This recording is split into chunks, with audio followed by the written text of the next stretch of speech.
Welcome to the Nerdjacker's Vault. Today we are reading Works of Xunzi, Volume 1 by Chinese philosopher Xunzi, translated by Chinese Text Project. Chapter 1. Encouragement of Learning. The gentleman said, "Learning cannot be stopped. Blue, taken from indigo, is yet bluer than indigo. Ice, made from water, is yet colder than water. Wood that is straight and meets the standard of a plumb line, when bent into a wheel, will curve in accordance with the compass. Though it may be dried out and exposed to the sun, it will no longer return to its straight form. This is because bending has made it so. Therefore, wood subjected to the plumb line becomes straight, and metal placed on a whetstone becomes sharp. A gentleman who extensively studies and daily examines himself will become wise and his conduct free of error. Therefore, one who does not climb a high mountain does not know the height of heaven. One who does not approach a deep ravine does not know the depth of the earth. One who does not hear the legacy words of the former kings does not know the greatness of learning. The sons of Gan, Yue, and He are born with the same voice, but grow up to have different customs. This is due to education making them so. The Shi says, "Alas, you gentlemen, do not remain in perpetual ease and rest. Be diligent in your posts, and cherish uprightness and integrity. The gods will hear this and bestow great blessings upon you."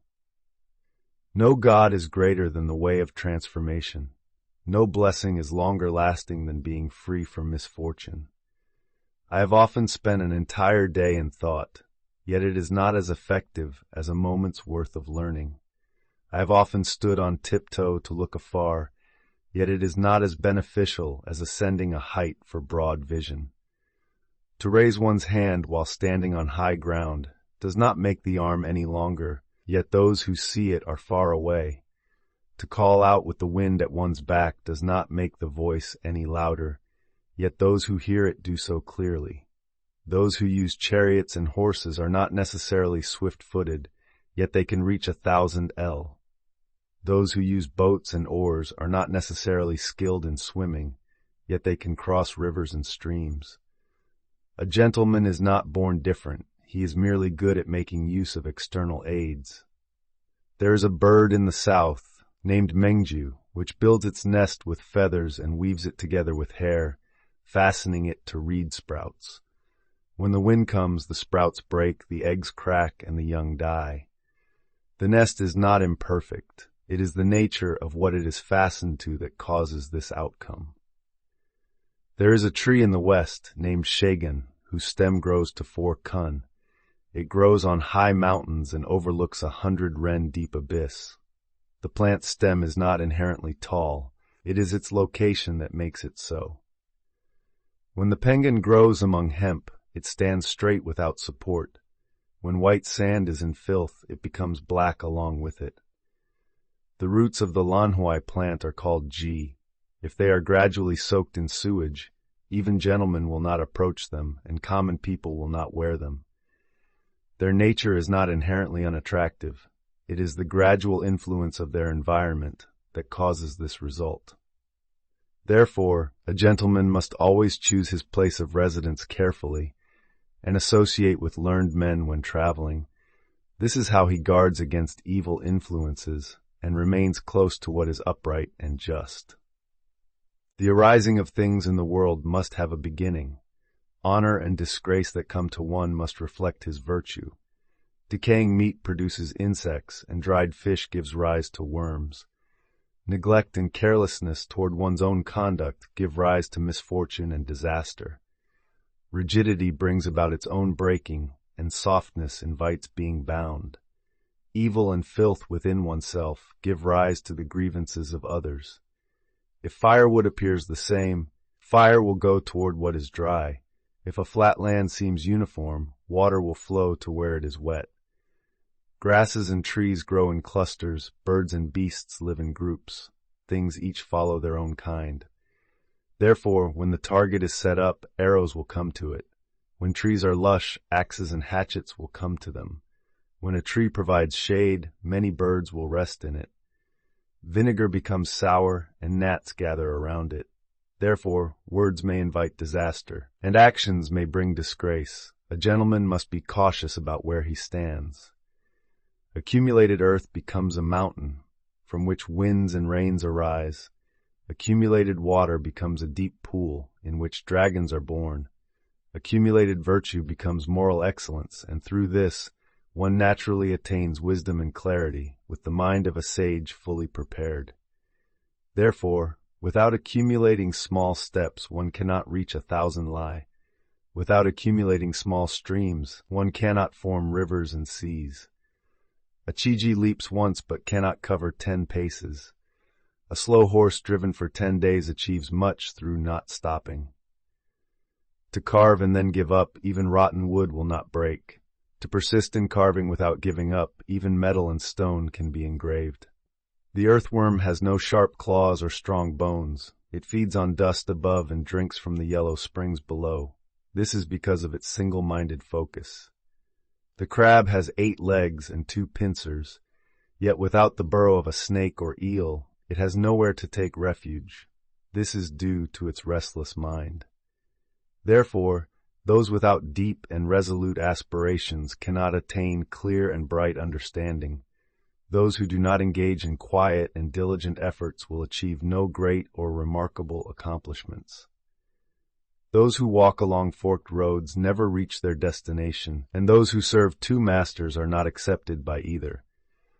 The eye cannot look in 2 directions at once and still see clearly. The ear cannot listen to 2 sounds at once and still hear distinctly. The tenshi has no feet yet can fly, while the wushu possesses 5 skills yet ends in distress. The shi says, the shiju is on the mulberry tree with 7 young ones. A virtuous and gentlemanly person maintains a single, consistent manner. To maintain a single, consistent manner, his heart is as resolute as a knot.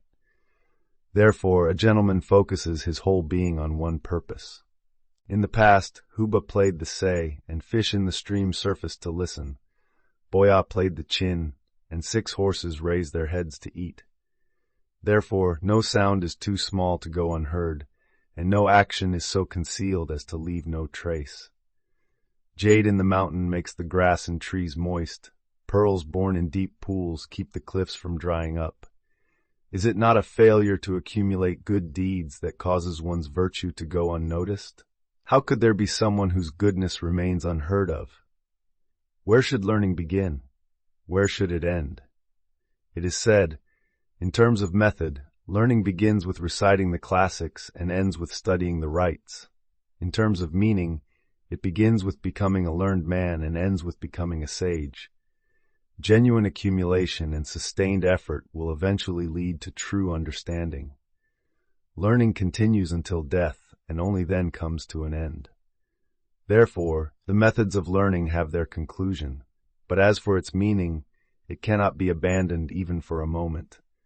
To pursue this is to become human. To abandon it is to descend to the level of beasts. Therefore, books are records of political affairs. Poetry is where the harmonious sounds come to rest. Rites are the great divisions of law and the principles governing social groups. Therefore, learning culminates in the study of rites. This is called the ultimate attainment of morality and virtue. The reverence in rites, the harmony in music, the breadth in shi and shu, and the subtlety in chungchu, all things between heaven and earth are fully encompassed within these.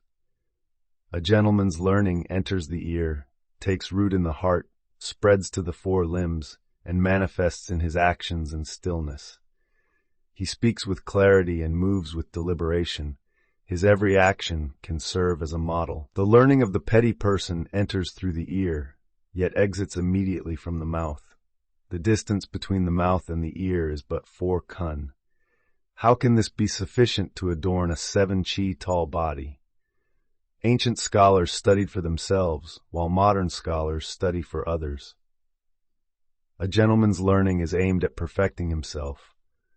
The petty person's learning is used to serve others, like a beast of burden. To tell someone something without being asked is called arrogance. To answer with 2 points when only one was asked is called verbosity. Arrogance is wrong, and verbosity is also wrong. A gentleman follows the proper way. There is no better way to learn than by being close to a virtuous person. Rites in music are methodical but not explanatory. The shi and shu contain historical records but may lack immediacy. The chungchu is concise but not quick to understand. When one studies under a person who has mastered the teachings of the gentleman, then reverence becomes all-encompassing and wisdom permeates the world. Therefore it is said, there is no better way to learn than being close to a virtuous person. The most effective path in learning is to love and emulate the virtuous person. Next in importance is the reverence for rites. If one above cannot admire the virtuous, and one below cannot revere rites, then learning will amount to nothing more than a haphazard accumulation of knowledge and memorizing the shi and shu. Then, even after a lifetime in later ages, one cannot escape being merely an ignorant scholar. To follow the former kings and take benevolence and righteousness as fundamentals, rites serve to establish their proper patterns and paths. It is like lifting the collar of a coat and bending 5 fingers to shake it. What follows in order is beyond count. To disregard rites and laws yet rely solely on the shi and shu is like using one's fingers to measure a river, using a halberd to pound millet, or using an awl to eat from a pot. Such methods cannot possibly lead to success. Therefore, to revere rites, even if one's understanding is not yet complete, one becomes a law-abiding scholar. To disregard rites, even with keen insight and eloquence, makes one merely a superficial scholar.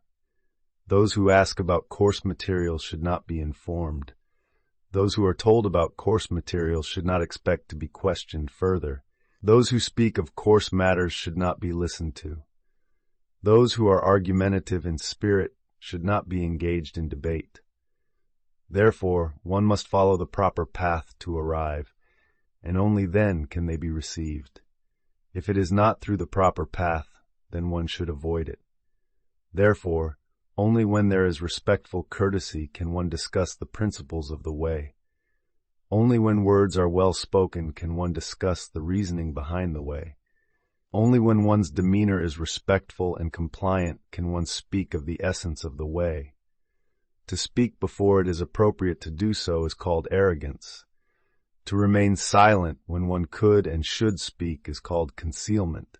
To speak without observing the other's demeanor is called blindness. Therefore, a gentleman does not act with arrogance, concealment, or blindness, but carefully conducts himself in accordance with propriety. The shi says, neither hasty nor relaxed, such is the way the Son of Heaven bestows his favor. This is what it means. 100 shots with 1 miss are not enough to be called skillful shooting. A journey of 1,000 li, if the final step is not taken, cannot be called skillful driving. If one does not understand categories and relationships, and benevolence and righteousness are not unified in thought, it is insufficient to be considered good learning. Learning is indeed about mastering unity, about attaining oneness. To go out in one direction and come in another is to be like a common person of the streets. Among them, the virtuous are few, and the wicked are many, such as Jie, Zhou, and Dashi. Only when one is fully devoted and complete in his conduct can he be considered a true scholar. The gentleman knows that without completeness and refinement, one cannot be considered virtuous. Therefore, he recites and reviews to integrate knowledge, reflects deeply to understand it, emulates the worthy to embody its principles, and removes harmful influences to nurture his moral cultivation. He ensures that the eyes do not desire to see anything improper, that the ears do not desire to hear anything improper, that the mouth does not desire to speak improperly, and that the mind does not desire to dwell on improper thoughts. When one reaches a state of true devotion, the eyes desire the 5 colors, the ears delight in the 5 sounds, the mouth enjoys the 5 flavors, and the heart is drawn by the prospect of possessing all under heaven. Therefore, power and profit cannot sway him, the masses cannot move him, and even the whole world cannot shake his resolve. He lives by this principle and dies by it. This is called moral integrity. With moral integrity, one can attain stability. With stability, one can respond appropriately. To possess stability and the ability to respond appropriately, this is called being a complete person. Heaven reveals its brightness, earth shows its radiance. The gentleman values wholeness above all. Chapter 2. Cultivating oneself. Seeing goodness, one must cultivate it in order to preserve oneself. Seeing what is not good, one must be solemn and use it as a means for self-examination. Goodness residing within oneself must be maintained with integrity so that one can cherish oneself. If what is not good resides within oneself, one must feel alarmed and necessarily detest it in oneself. Therefore, those who criticize me rightly are my teachers. Those who affirm me rightly are my friends. Those who flatter me are my enemies. Therefore, a gentleman reveres his teachers and befriends those close to him, so as to thoroughly detest those who harm him. Loving goodness without satiety and accepting advice while being able to take warning seriously, though one may wish not to make progress, how could that be possible? The petty person does the opposite, causing disorder, yet resenting others' criticism of him. Being unworthy, yet wishing for others to regard him as virtuous. His heart is like that of a tiger or wolf, his conduct akin to that of beasts, and yet he resents others for harming him. Those who flatter are treated as close companions, while those who offer advice and remonstrate are regarded as distant. Rectitude is mocked, and utmost loyalty is seen as treachery. Though one may wish to avoid ruin, how could that be possible? The Book of Songs says, having conniving flatterers around is also deeply sorrowful. If one plots for his good, then he violates all these. If one plots ill for him, then he follows all these. This is what it means. The standard of minor goodness, if used to regulate one's vital energy and cultivate life, will surpass Peng Zhu.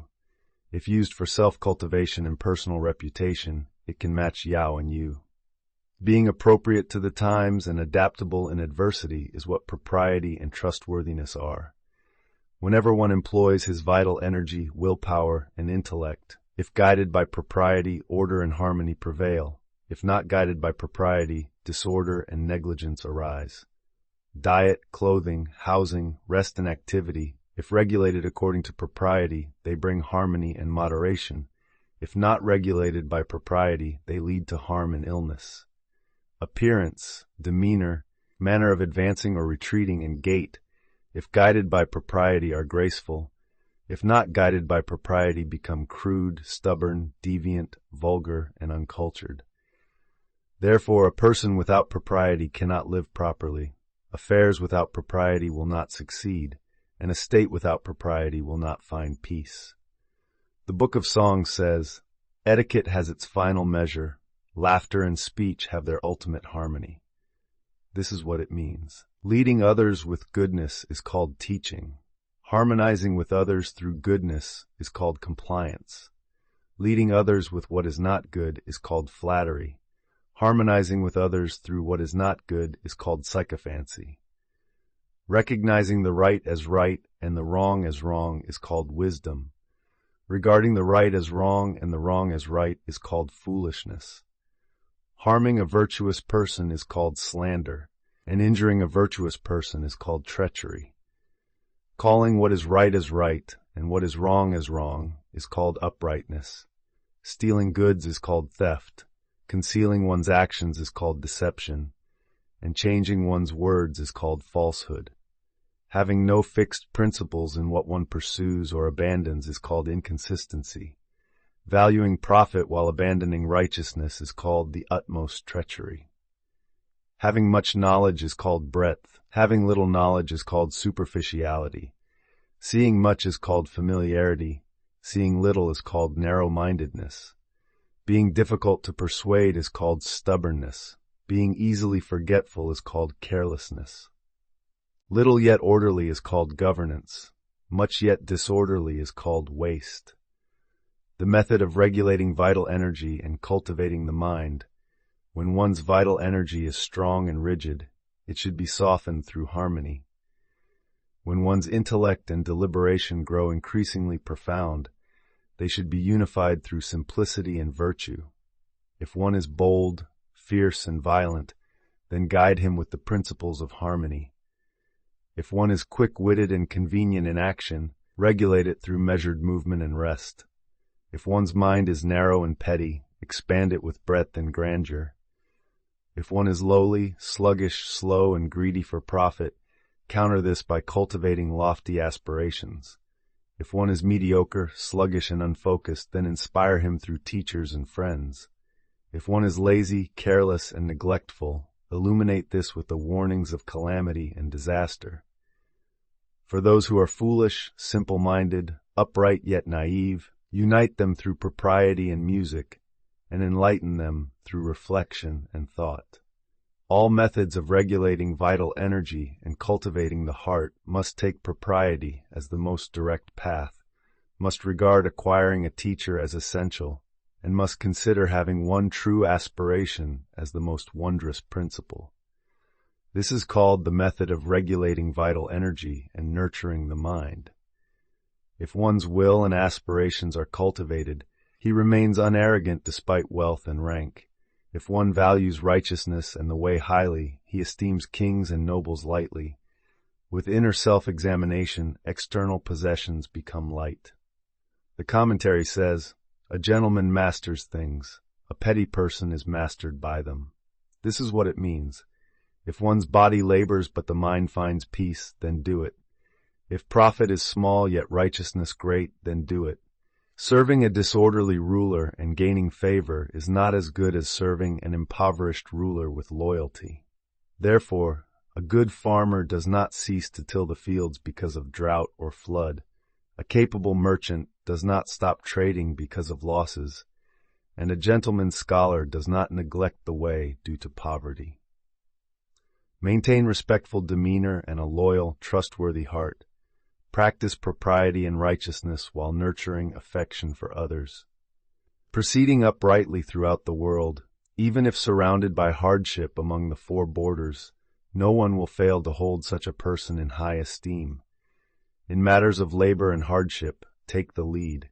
In matters of comfort and pleasure, be willing to yield. Be upright, sincere, trustworthy, and meticulous in adhering to principles. Proceeding uprightly throughout the world, even if surrounded by hardship among the four borders, no one will fail to entrust such a person with responsibility. Maintaining an arrogant and stubborn demeanor while harboring scheming and deceitful thoughts, practicing corrupt ways and mixing in impurity, proceeding recklessly throughout the world, even if reaching all directions, no one will fail to despise such a person. In matters of toil and hardship, one is lazy and evasive. In matters of pleasure and comfort, one flatters and fawns without restraint, deviates from the right path while lacking sincerity, and shirks responsibilities without record, proceeding recklessly throughout the world, even if reaching all directions, no one will fail to abandon such a person. Acting with expectation of reward is not true perseverance in adversity. Walking with a bowed head is not genuine defiance. Glancing sideways and bowing first is not true fear. Yet a scholar desires to cultivate his own character alone, without thereby incurring the displeasure of those around him in common society. A superior horse can travel 1,000 li in one day. An inferior horse, after 10 days of pulling the carriage, will also reach the destination. Is it to pursue the boundless and chase the infinite? It will result in broken bones and severed tendons, and for a lifetime one cannot catch up. If there is an ultimate goal to be reached, then even 1,000 li, though distant, may be achieved either slowly or swiftly, ahead or behind. How could it ever be impossible to catch up? Is it not the case that those who do not understand the path will pursue the boundless and chase after the infinite? Does this mean there is also a limit to one's aspirations? The scrutiny of hardness and whiteness, sameness and difference, and thickness versus no thickness is not lacking in clarity, Yet a gentleman does not engage in debate over them, for he brings such matters to an end. The conduct of leaning on the mighty is not lacking difficulty, yet a gentleman does not pursue it, for he brings such actions to an end. Therefore, learning is called delay. If others remain still and await me, while I proceed to join them, then it may be slow or swift, ahead or behind. How can it not be possible for us all to arrive together? Therefore, taking one step at a time without ceasing, even a lame tortoise may cover 1,000 lie. Accumulating earth without interruption, hills and mountains will eventually be formed. Blocking its source and opening its ditches, even the great rivers can be dried up. Advancing one step and retreating another, moving left then right, 6 superior horses cannot reach the destination. The disparity between people's innate abilities is not as great as that between a lame tortoise and 6 superior horses, is it? Yet the lame tortoise reaches its goal while the 6 superior horses do not. This is due to no other reason but that one acts and the others do not. Though the way may be near, without walking it cannot be reached. Though a task may be small, if not done, it will not be accomplished. Those who spend much of their time idly are sure to have little achievement in life. One who follows the law and acts accordingly is a scholar official. One who holds firm to his aspirations and embodies them in conduct is a gentleman. One whose clarity of vision and moral insight are unwavering and inexhaustible is a sage. A person without law becomes confused and disoriented. Having laws but not understanding their meaning, one becomes vacuous and ineffective. Relying on the law and further deepening its principles, only then does one become gentle and cultivated. Propriety is what upholds personal conduct. A teacher is what establishes propriety. Without propriety, how can one correct oneself? Without a teacher, how would I know that this is the proper way of propriety? If one acts in accordance with propriety because it is so, then his emotions are at peace with propriety. If one speaks as the teacher does, merely because the teacher says so, then one's knowledge is like that of the teacher. When one's emotions are at peace with propriety, and his understanding mirrors that of a teacher, such a person is a sage. Therefore, to go against propriety is to have no law. To reject a teacher is to have no teacher. Not following the teachings of a teacher or established principles, yet preferring to act on one's own, is like having a blind person distinguish colors or a deaf person discern sounds. It can only lead to confusion and erroneous actions. Therefore, learning is the study of propriety and law. A teacher takes personal conduct as a standard and values self-discipline. The Shi Jing says, not knowing, not understanding, yet following the pattern of the Son of Heaven. This is what it means. Being upright, sincere, and filial can be said to be the virtue of a good younger generation. Adding a love for learning and humility with quickness, one attains an excellence without equal and can be called a true gentleman. Being lazy, cowardly in duties, lacking integrity or shame, yet greedy for food and drink, can be said to characterize a wicked younger generation. Adding recklessness and disobedience, along with treachery and lack of filial piety, can be said to define an ill-omened younger generation. Even if they fall into punishment or execution, it is justified. Respecting the elderly brings those in their prime to return. Not exhausting oneself in hardship allows wisdom and understanding to accumulate. Acting with integrity even when unseen, and bestowing kindness without expecting reward. Thus, the virtuous and the unworthy become indistinguishable. If a person possesses these 3 virtues, even if he commits grave faults, how could heaven fail to support him? A gentleman seeks profit sparingly, avoids harm early, shuns disgrace with caution, and acts in accordance with principle with courage. A gentleman, though poor and destitute, maintains a broad-minded spirit. When wealthy and honored, he remains respectful in demeanor. In times of peace and ease, his vital energies do not slacken. Even when weary from labor, his appearance does not wither. His anger does not lead to unjust taking, nor does his joy result in excessive giving. A gentleman, though poor and destituted, maintains a broad-minded spirit. This is the elevation of benevolence. When wealthy and honored yet respectful in demeanor, this is the restraint of power. In times of peace and ease with one's vital energies undiminished, this is the cultivation of order. Even when weary from labor yet maintaining a composed appearance, this is a love for fellowship.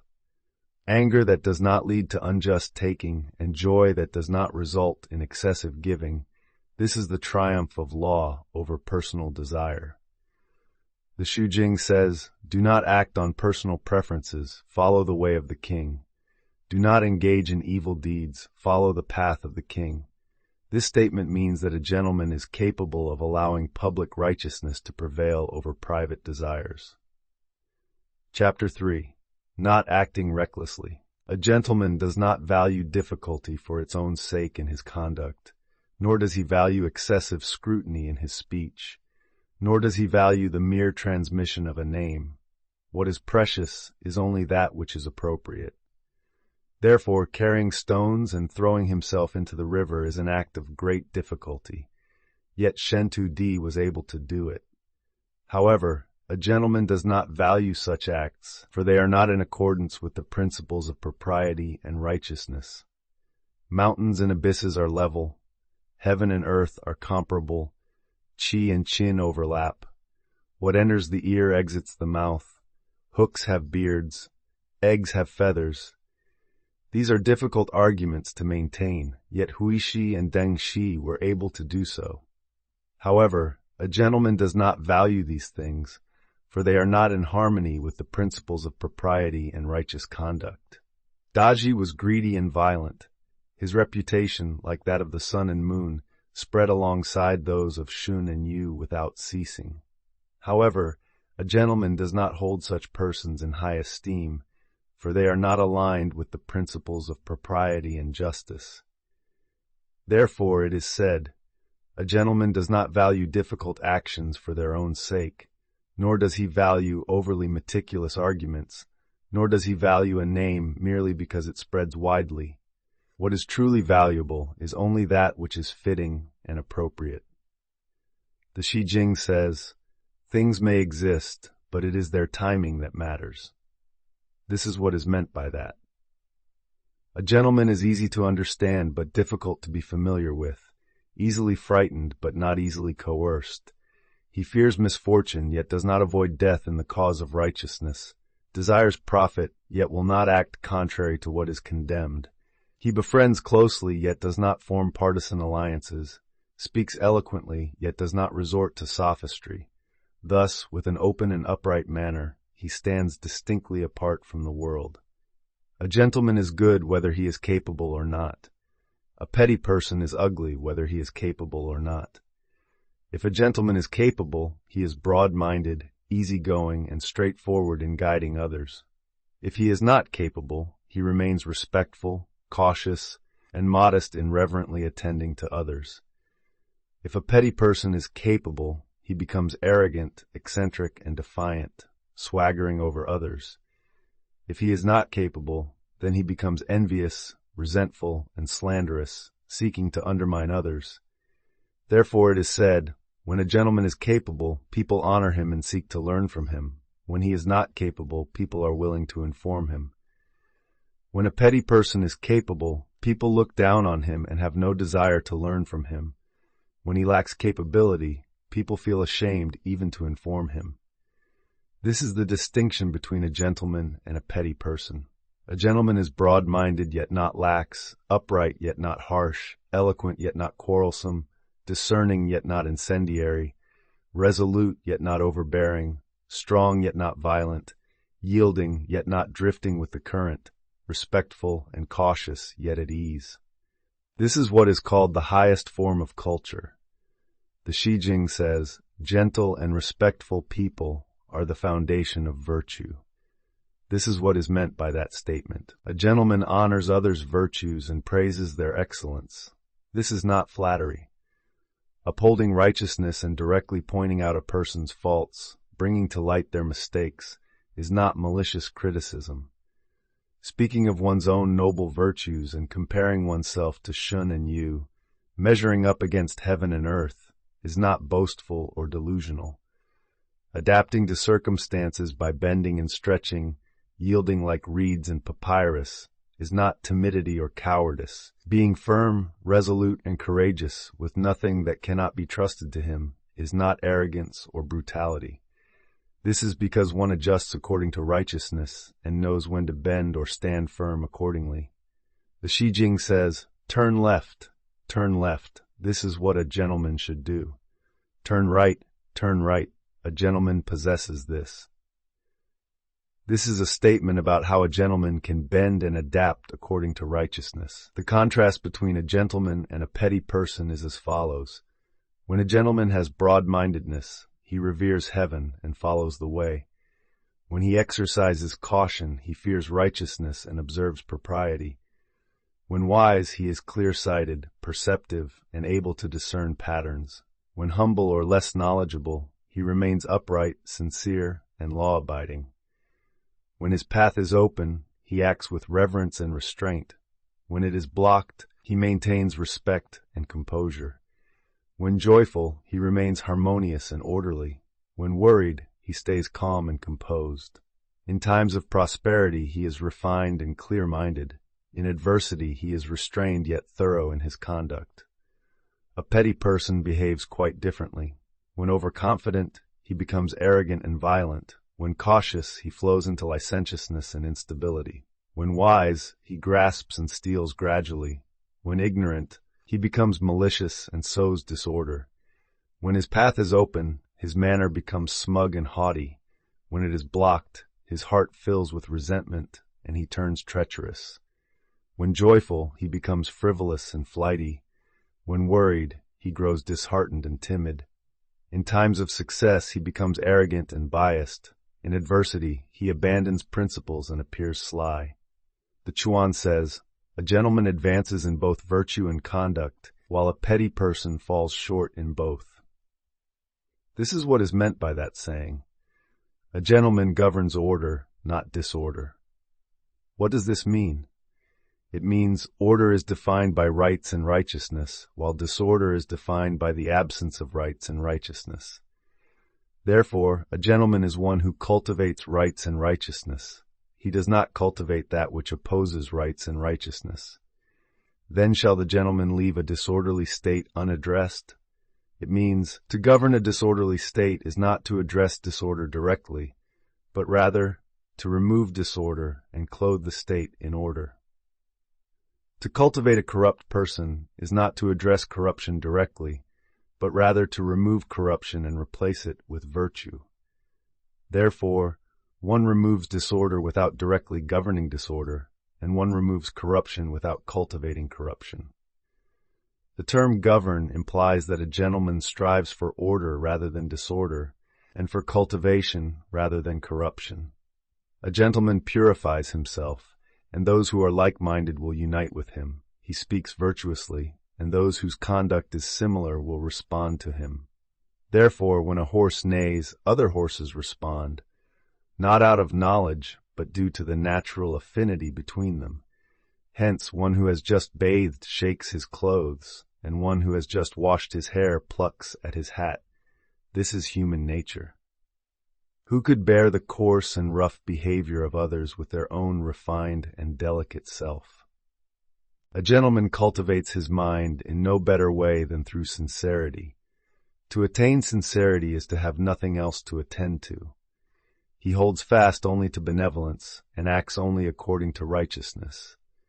With a sincere heart upholding benevolence, one's character becomes manifest. When it is manifest, the spirit awakens, and with an awakened spirit one can transform others. With a sincere heart acting in accordance with righteousness, one achieves order. Through order comes clarity, and through clarity comes the ability to effect change. Change and renewal succeeding each other are called the virtue of heaven. Heaven does not speak, yet people revere its height. Earth does not speak, yet people honor its depth. The four seasons do not speak, yet the common people anticipate them. This constancy is what brings about sincerity. A gentleman of the highest virtue, though silent, conveys understanding.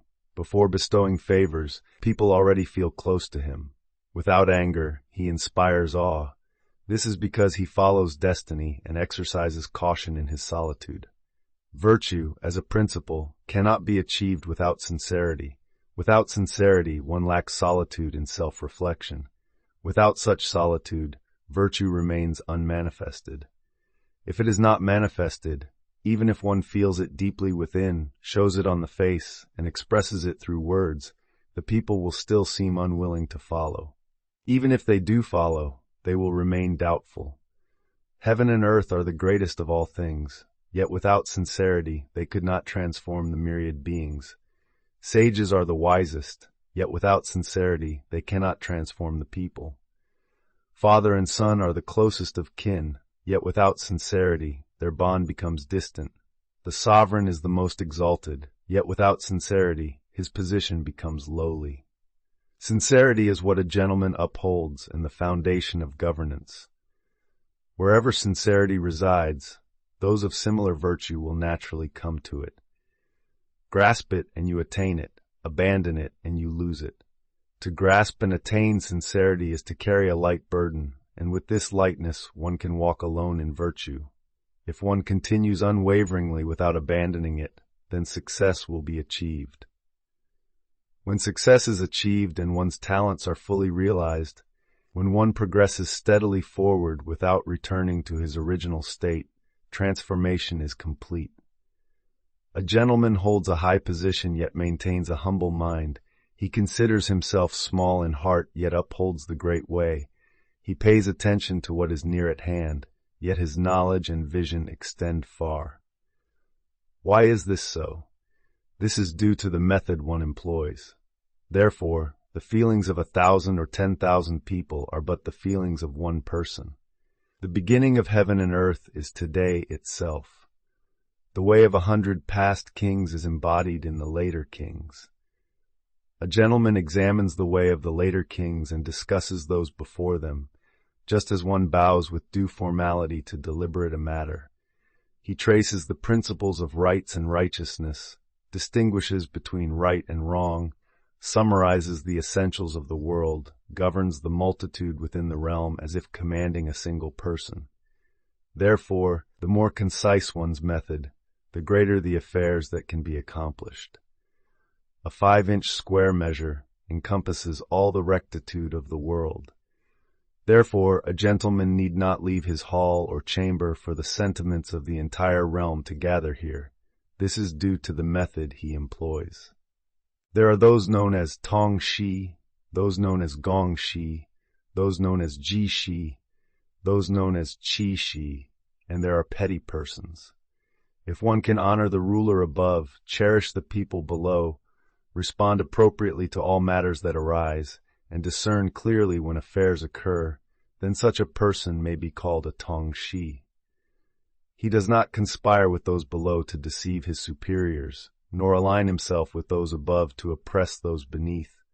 In disputes within the middle ranks, he does not allow personal interests to harm justice. If this is so, then such a person may be termed a Gong Shi. If something lies within his own strengths, even if the sovereign does not know of it, he will not act in defiance of the ruler. If something is among his weaknesses, even if the sovereign remains unaware, he will not seek reward for it. He does not conceal his strengths or weaknesses, but exhausts himself in sincerity. If this is so, then such a man may be called a Ji Shi. He must always keep his ordinary words trustworthy and exercise care in his everyday actions, fearing legal norms and prevailing customs so as not to act recklessly according to his own inclinations. If this is the case, then such a person may be considered a Qi Shi. If one's words lack consistent trustworthiness, his actions lack steadfast integrity, and he follows only where profit lies, showing no loyalty or principle, such a person may be called a petty individual. Impartiality gives rise to clarity. Partiality brings darkness.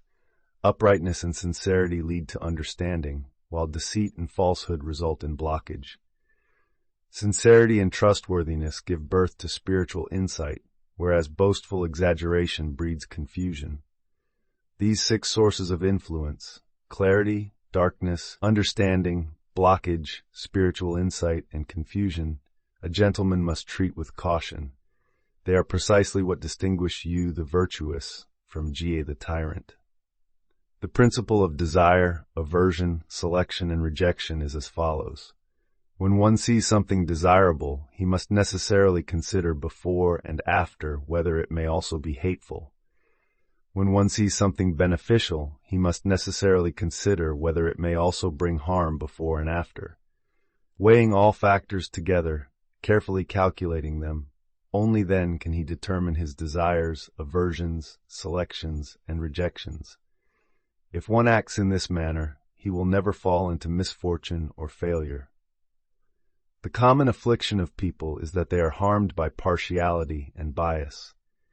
When one sees something desirable, he does not consider whether it may also be hateful. This is a common affliction among people. When one sees something beneficial, he pays no heed to the possibility that it may also bring harm. Therefore, when they act, they inevitably fall into misfortune. When they do something, they are bound to be disgraced. This is the affliction caused by partiality and one-sidedness. What people detest, I also detest. Those who are rich and noble tend to be arrogant. Those who are poor and lowly seek to be submissive. This is not the nature of a benevolent person. Rather, it is the conduct of deceitful individuals who seek to steal fame in an obscure age. There can be no greater peril than this. Therefore it is said, stealing a reputation is worse than stealing goods. Tianzhong and Xiqiao are no better than thieves. Chapter 4. Honor and Shame. Arrogance and indulgence are misfortunes for a person. Reverence and frugality can ward off the 5 weapons of war. Although there may be spears and halberds to pierce, nothing is more beneficial than reverence and frugality. Therefore, kind words spoken to others are warmer than cloth and silk. Hurtful words are more piercing than spears and halberds. Therefore, a thin and unstable ground cannot be stepped on. It is not that the ground itself is unsafe, but because one's feet are in danger of having no place to stand. This all depends on words. On a wide road, one yields. On a narrow path, one is in peril. Even if one wishes not to be cautious, it is as if circumstances do not allow it. Those who perish quickly are consumed by anger. Those who become cruel despite being meticulous are driven by spite. Those who are broad-minded yet impoverished are criticized. Those whose clarity becomes increasingly murky are affected by speech. Those who, when nurtured, grow more emaciated suffer from poor relationships. Those who argue but fail to persuade others fall into contention. Those who stand upright yet remain unrecognized are overbearing. Those who maintain integrity yet go unnoticed are sharp and cutting. Those who act bravely without fear are driven by greed. Those who are trustworthy yet receive no respect are fond of abrupt actions. These are the pursuits of small-minded people, but not the conduct of a gentleman. Those who fight forget themselves, forget their loved ones, and forget their ruler. Acting on a momentary anger and thus losing one's entire life, yet still doing so, this is forgetting oneself, causing immediate harm to one's family and relatives who cannot escape punishment, yet still doing so, this forgetting one's loved ones, doing what the ruler detests and what is strictly prohibited by law, yet still doing so, is forgetting one's sovereign. To forget oneself in anger, to neglect one's loved ones internally, and to disregard one's ruler above, such actions are not tolerated by the law and are not condoned by a sage ruler. A suckling pig does not dare to touch a tiger, and a puppy does not travel far from home. This is because they do not forget their parents. A human being who in anger forgets himself, internally neglects his loved ones, and above all disregards his ruler. Such a person is even less than a pig or a dog. All those who fight must believe themselves to be right and others wrong. If one is indeed correct and others truly wrong, then oneself is a gentleman, while others are petty people. For a gentleman and a petty person to harm each other, for anger to cause one to forget oneself, internally to neglect loved ones, and above to disregard the ruler, how excessive is this? Such a person is what is called using the spear of Hufu to engrave on cow dung. Is this considered wisdom? Then no folly is greater. Is it considered advantageous? Then no harm is greater. Is it considered honorable? Then no disgrace is greater. Is it considered safe? Then no danger is greater. Why do people fight then? Would I attribute it to madness or illness? No, for even a sage ruler would punish such behavior. Would I attribute it to birds, rats, or beasts? No again, for their form is human, and their likes and dislikes are often the same. Why do people fight then? I find it very repulsive. There is the courage of a pig or dog, the courage of thieves and robbers, the courage of petty people, and the courage of gentlemen. Those who quarrel over food and drink have no sense of shame or modesty, do not discern right from wrong, fear neither death nor injury, are unafraid of the strong in numbers, and whose sole concern is to obtain food and profit. This is the courage of pigs and dogs. Those who act for personal gain, compete over wealth and property, show no courtesy or yielding, are bold and aggressive, fierce in greed and cruelty, whose sole focus is on profit. This is the courage of thieves. Those who lightly regard death and act violently, this is the courage of petty people. Where righteousness lies, one does not bow to power or consider personal gain. Even if the whole country were offered in exchange, one would not change their stance. Valuing life, yet upholding righteousness without yielding, this is the courage of a true gentleman. The tiaohu or pale chub is a fish from Fuyang. If it lies exposed on the sand and longs for water, it will be too late. To find oneself in trouble and then wish to be cautious is of no benefit. Those who know themselves do not blame others. Those who understand fate do not blame heaven. To blame others leads to hardship, and to blame heaven shows a lack of will. To lose something oneself yet turn the blame onto others, how misguided is that? The great distinction between honor and disgrace, the constant nature of safety, danger, profit, and harm. Those who prioritize righteousness before profit are honored. Those who prioritize profit before righteousness are disgraced. The honored often prosper, while the disgraced often fall into hardship. Those who prosper often control others, while those in hardship are often controlled by others. This is the great distinction between honor and disgrace. Those who are capable and cautious usually enjoy safety and benefit, whereas those who are reckless and aggressive constantly face danger and harm. Those in safety and profit often experience joy and ease, while those facing danger and harm frequently encounter worry and peril. Those who enjoy joy and ease often live long lives, while those burdened by worry and danger frequently meet early deaths. This is the constant nature of safety and danger, profit and harm. Heaven has created the people. There are reasons why one gains them. Cultivating a refined will and intention, nurturing virtuous conduct to its fullest, and achieving clarity in wisdom and deliberation. This is how a son of heaven gains dominion over the world. The laws and decrees are just, actions and measures timely, judgments impartial. Above, one can follow the Son of Heaven's commands. Below, one can protect the people. This is how feudal lords gain their states. With refined will and conduct, managing official duties well, being able to follow superiors above and fulfilling one's responsibilities below, this is how scholars and officials gain land and fiefs. Following laws, measurements, legal codes, maps, and records without understanding their meaning, strictly adhering to the numbers, carefully daring not to add or subtract anything. Lineno father and son pass it down, thus maintaining the kings and lords. Therefore, even though the 3 dynasties have perished, their systems of governance still remain. This is how officials and bureaucrats obtain salaries and positions. Filial piety, fraternal respect, sincerity, and diligence in recording and working hard to diligently pursue one's endeavors without laziness or arrogance. This is how common people attain warm clothing and sufficient food, long life and lasting vision, thus avoiding punishment and execution.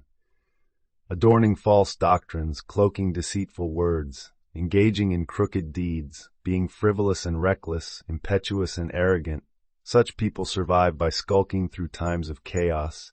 This is how wicked individuals invite danger, disgrace, and capital punishment. Their shallow deliberation, their careless selection, and their hasty decision-making in choosing what to take or leave, this is why they are in danger. Talent, nature, knowledge, and ability. These are the same for gentlemen and petty people. The desire for honor and aversion to disgrace, the pursuit of profit and avoidance of harm, these are shared by both gentlemen and petty people. It is the way they pursue these qualities that differs. Petty people act hastily in falsehood, hoping others will believe them. They act hastily in deception, hoping others will be close to them. They behave like beasts and yet wish for others' approval. Such considerations are hard to understand, their actions difficult to stabilize, and maintaining them is hard to sustain. If they succeed, it will certainly not be what they desire. Rather, they will inevitably encounter what they detest. Therefore, a gentleman is trustworthy and also wishes others to trust him. He is loyal and also desires others' affection for himself. He cultivates virtue, governs well, and distinguishes right from wrong, yet he still wishes others to regard him as good. Such considerations are easy to understand, their actions easy to stabilize, and maintaining them easy to sustain. If they succeed, one will certainly obtain what is desired and never encounter what is detested. Therefore, in adversity, their virtue remains unhidden. In prosperity, it shines brightly. Even after death, their name becomes ever clearer. No petty person does not stretch his neck and lift his heels in longing, saying, "Talent, nature, wisdom, and deliberation, surely there are already virtuous people among us." They do not realize that these qualities are no different from their own.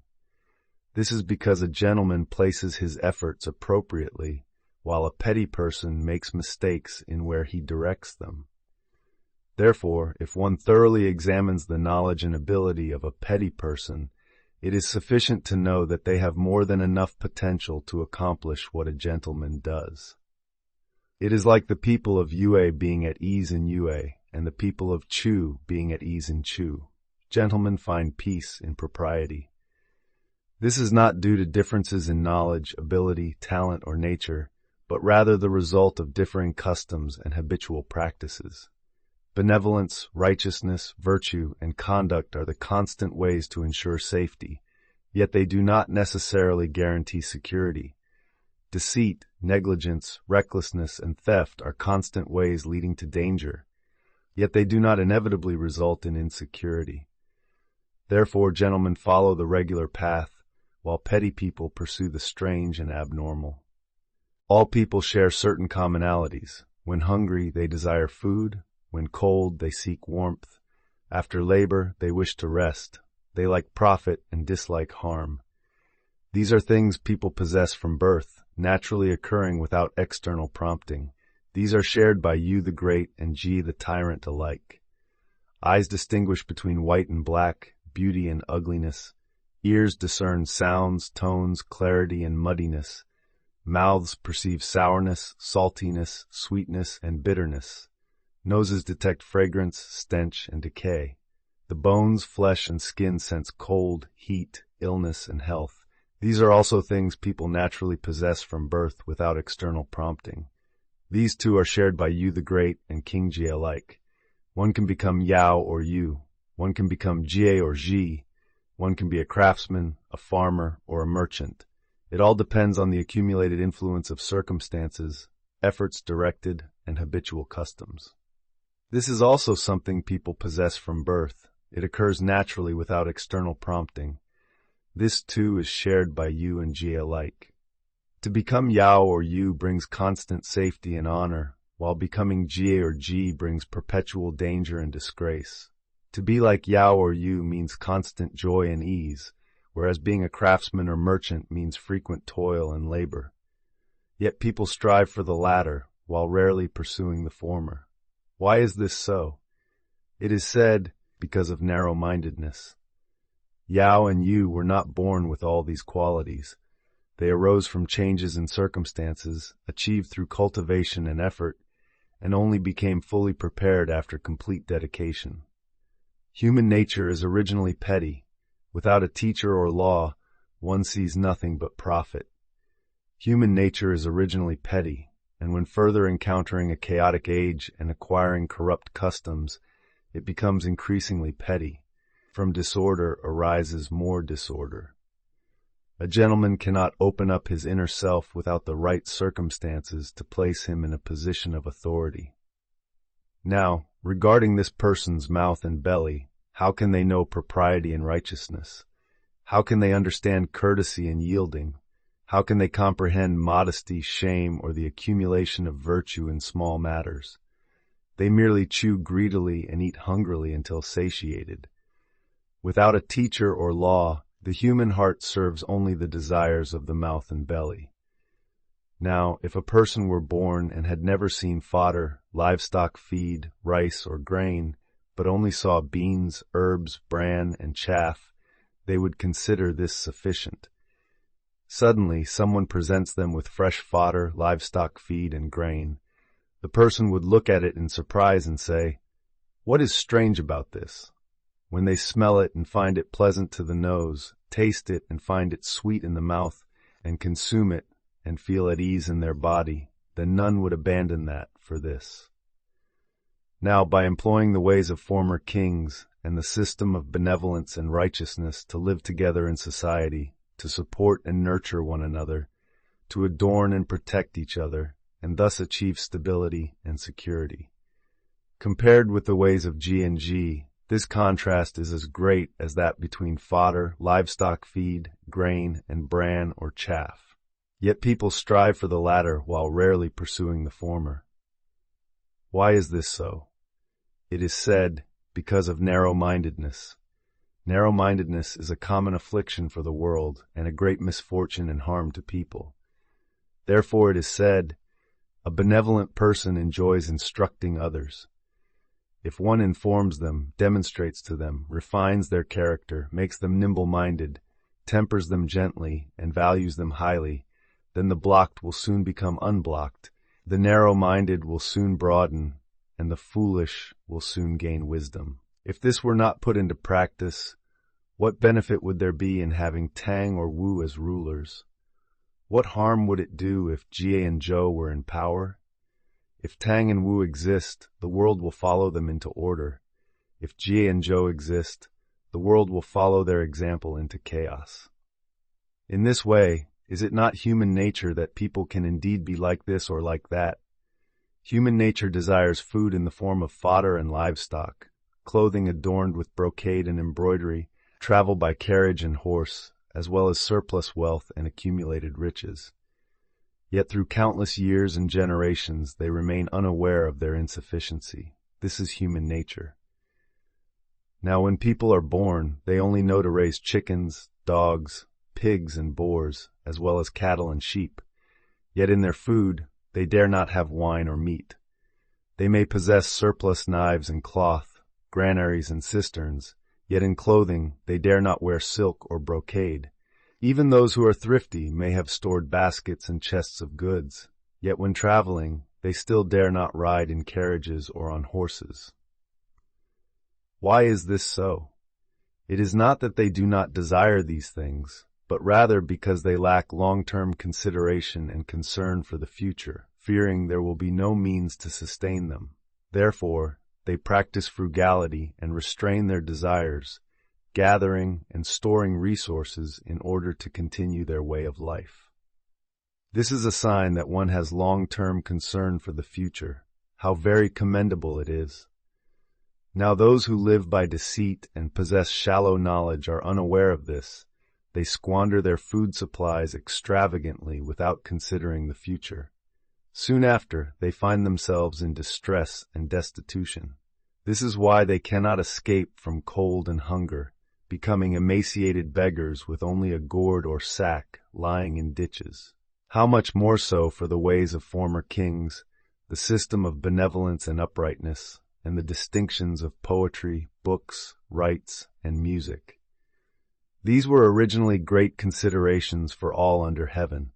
They aimed to provide long-term concern and foresight for the people of the world, ensuring security for 10,000 generations. Their influence is enduring, their benevolence and depth are profound, their achievements are extensive and far-reaching. Unless one is a gentleman who follows the right path and diligently cultivates virtue, no one can truly understand them. Therefore it is said, a short rope cannot draw water from a deep well. One who lacks sufficient understanding cannot grasp the words of sages. The distinctions of poetry, books, rituals, and music are indeed not known to ordinary people. Therefore it is said, what can be done once can also be repeated. What exists can endure for a long time. When expanded, it becomes universally applicable. With careful consideration, it brings peace and stability. The more one reflects and examines it, the better it appears. To regulate emotions brings benefit. To pursue a name brings honor. Among the people, it fosters harmony. In solitude, it provides sufficiency. Is this not what brings joy and satisfaction? To be honored as emperor and to possess the wealth of all under heaven is a desire shared by human nature. Yet if one follows these desires, circumstances cannot accommodate them, and resources cannot sustain them.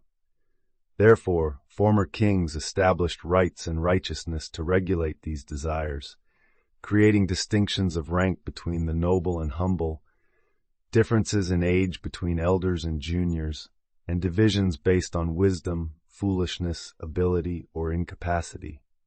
They ensured that all people would bear their respective duties and each receive what was appropriate for them. Only then could the amount and quality of grain rations and salaries be proportioned accordingly. This is the way to achieve harmony in communal living. Therefore, when benevolent people are in positions of authority, farmers exert their strength to till the fields, merchants use discernment to manage wealth, artisans employ skill to complete tools and instruments, and scholars and officials up to dukes and marquises all fulfill their official duties with benevolence, depth of knowledge, and ability. This is called the highest level of harmony and fairness. Therefore, some may hold authority over all under heaven, yet do not consider themselves to have much. Others may serve as gatekeepers or night watchmen, carrying a stick and striking the wooden clapper for alarm, yet they do not regard their position as lacking. Therefore it is said, though cut short, they are equal. Though bent, they follow the right path. Though different in form, they become one. This is called human relationships and proper conduct. The Book of Songs says, accept both small and great offerings to bring swift enlightenment to the lesser states. This is what it means. Chapter 5. On Physiognomy. Physiognomy, or judging people by their appearances, was not practiced by ancient people, and scholars did not discuss it. In ancient times there was Gu Bu Ziqing. In the present age of Liang there is Tangju. They could judge a person's auspiciousness or ill omen by observing their physical features and complexion, and thus were praised by the common people. Ancient people did not do this. Scholars did not speak of it. Therefore, judging by appearances is less reliable than discussing the mind, and discussing the mind is less reliable than choosing the right method. Physical features cannot surpass the mind, nor can the mind surpass the method. If the method is correct and the mind follows it, then even if one's physical features are unattractive, but their mind and method are good, there will be no harm in being a gentleman. Even if one's appearance is good, but their mind and methods are evil, there will be no hindrance to them becoming a petty person. A gentleman is called auspicious, a petty person is called inauspicious. Therefore, whether tall or short, big or small, good or bad physical features are not what determine auspiciousness or misfortune. Ancient people did not have this. Scholars do not speak of it. Emperor Yao was tall, Emperor Shun was short, Wen Wang was tall, and Zhou Gong was short. Zhong Ni was tall, while Zigong was short. In the past, Duke Ling of Wei had a minister named Gongsun Lu. He was 7 chi tall, his face 3 chi long, and only 3 kun wide. He had nose, eyes, and ears, yet his name stirred the whole world. Sun Shuo of Chu was a man from the outskirts of Qixi. He had an uneven head, a long left side, and a hunched back, yet through him Chu became dominant. Ye Gongzi Gao was small, thin, and short. He walked as if barely able to bear the weight of his clothes. During the rebellion of Bai Gong, Lingyan Zishi and Sima Ziqi both died. Ye Gongzi Gao entered and occupied Chu, executed Bai Gong, stabilized the state of Chu as easily as turning one's hand, and his virtue, righteousness, achievements, and reputation were praised in later generations. Therefore, the story does not measure height, does not consider size, nor weigh lightness or heaviness. It is merely a matter of one's will. How could the length, shortness, size, and beauty or ugliness of physical features be subjects for discussion? Moreover, Xu Yanwang's appearance was such that his eyes were said to be able to gaze at a horse. Confucius' face resembled Mengkang. Zhou Gong's appearance was like a broken plowshare. Gao Tao's complexion was as pale as a peeled gourd. Hong Yao's face had no visible skin. Fu Ye's appearance was like an upright fish fin. Yi Yin's appearance was such that he had no beard or hair on his face. Yu leaped, and Tang walked with a limp. Yao and Shun had 3 hairs on their foreheads. Should those who follow judge by will and intention, or compare to literary examples, or should they merely measure height and shortness, distinguish beauty from ugliness, and deceive each other with arrogance? In ancient times, Jie and Zhou were tall, large, and handsome. They were the outstanding figures of the world. Their sinews and strength surpassed others, making them a match for 100 men. Yet they ended up dying disgracefully with their states destroyed, becoming the greatest shame of the world. In later generations, when people speak of evil, they must refer to them. This is not a matter of physical appearance, but rather the result of limited knowledge and shallow discourse.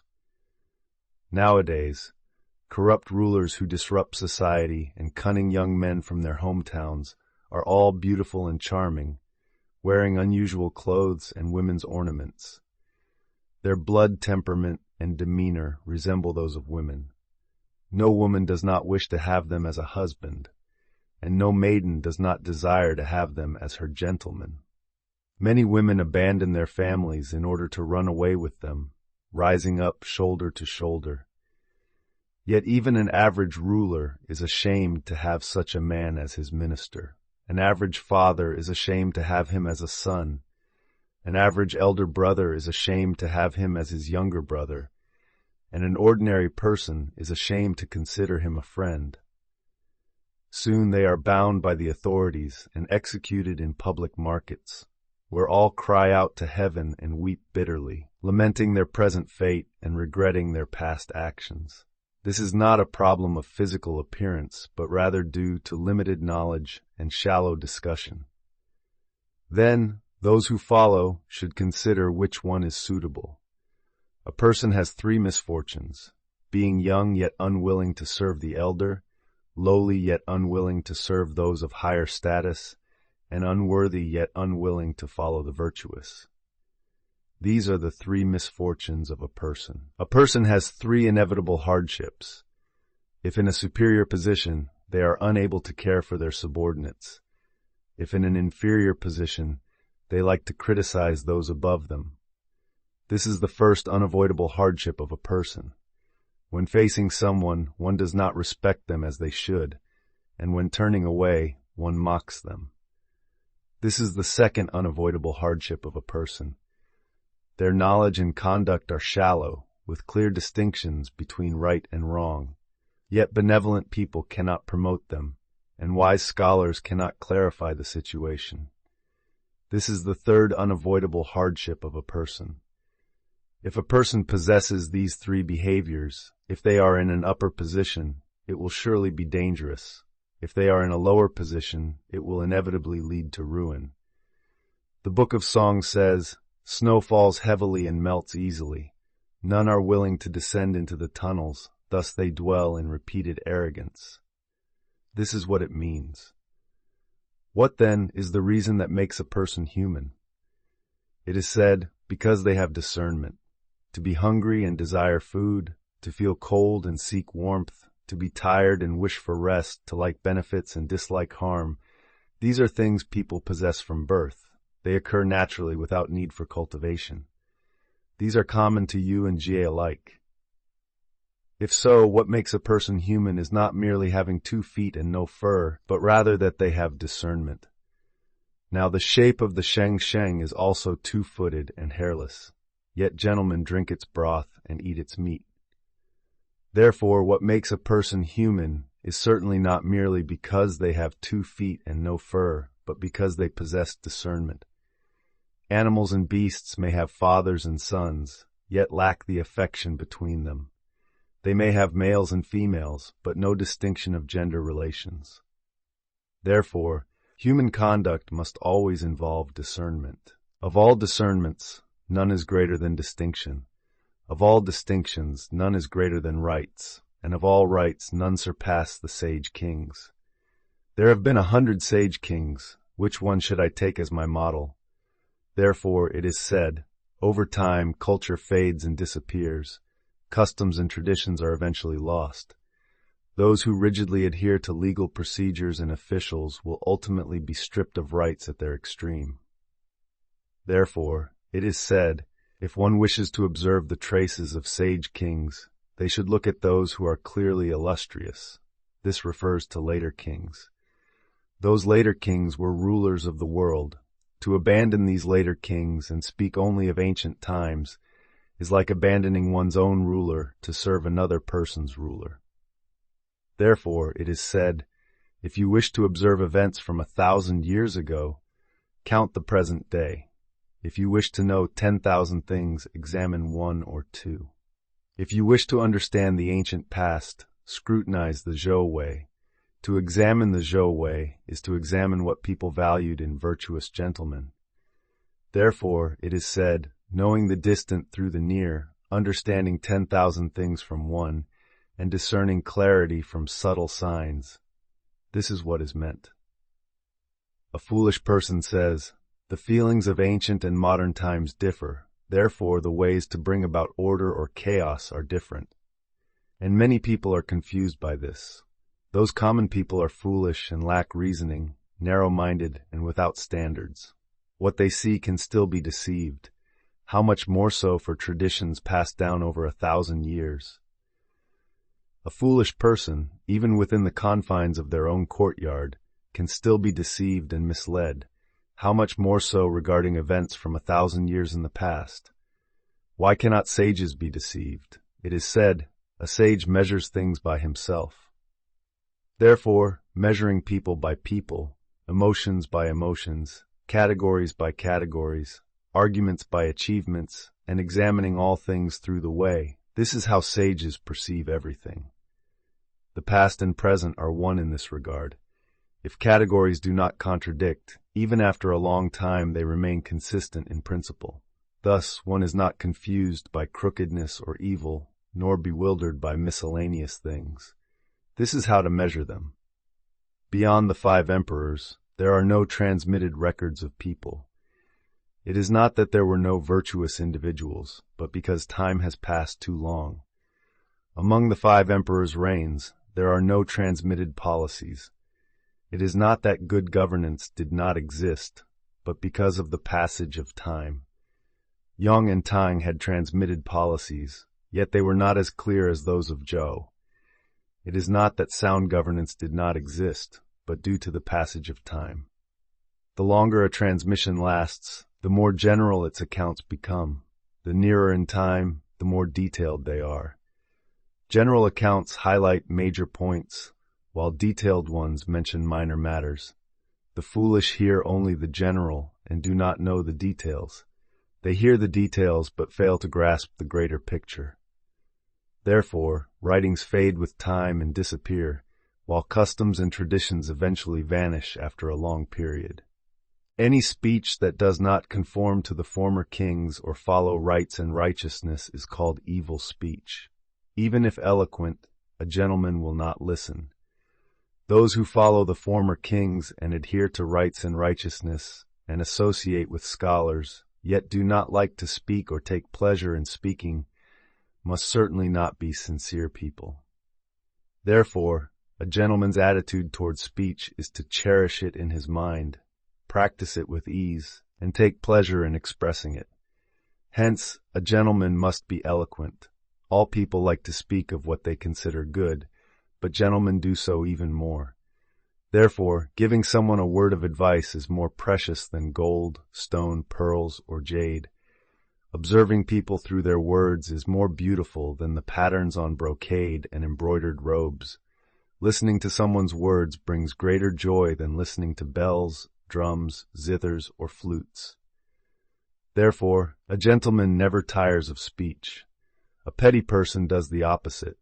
They value only the content without caring for its form, and thus remain forever mired in vulgar and servile customs. Therefore, the Book of Changes says, "Seal up your bag, there will be neither blame nor praise." This refers to a decayed Confucian scholar. The difficulty in persuasion lies in bringing the highest to meet the lowest, and guiding the most orderly to connect with the most chaotic. It cannot be directly achieved. Citing distant examples leads to errors, while relying on recent times results in mediocrity. A virtuous person, in this context, must cite distant examples without error and refer to recent times without mediocrity. They adapt with the times, adjust according to the world's changes, manage urgency and slackness skillfully, and regulate themselves as a channel regulates water. They subtly attain what is appropriate without suffering any harm or damage. Therefore, a gentleman measures himself with the strictness of a plumb line, but treats others with leniency like a carpenter's square. Measuring oneself by the standard of a plumb line is sufficient to serve as a model for all under heaven.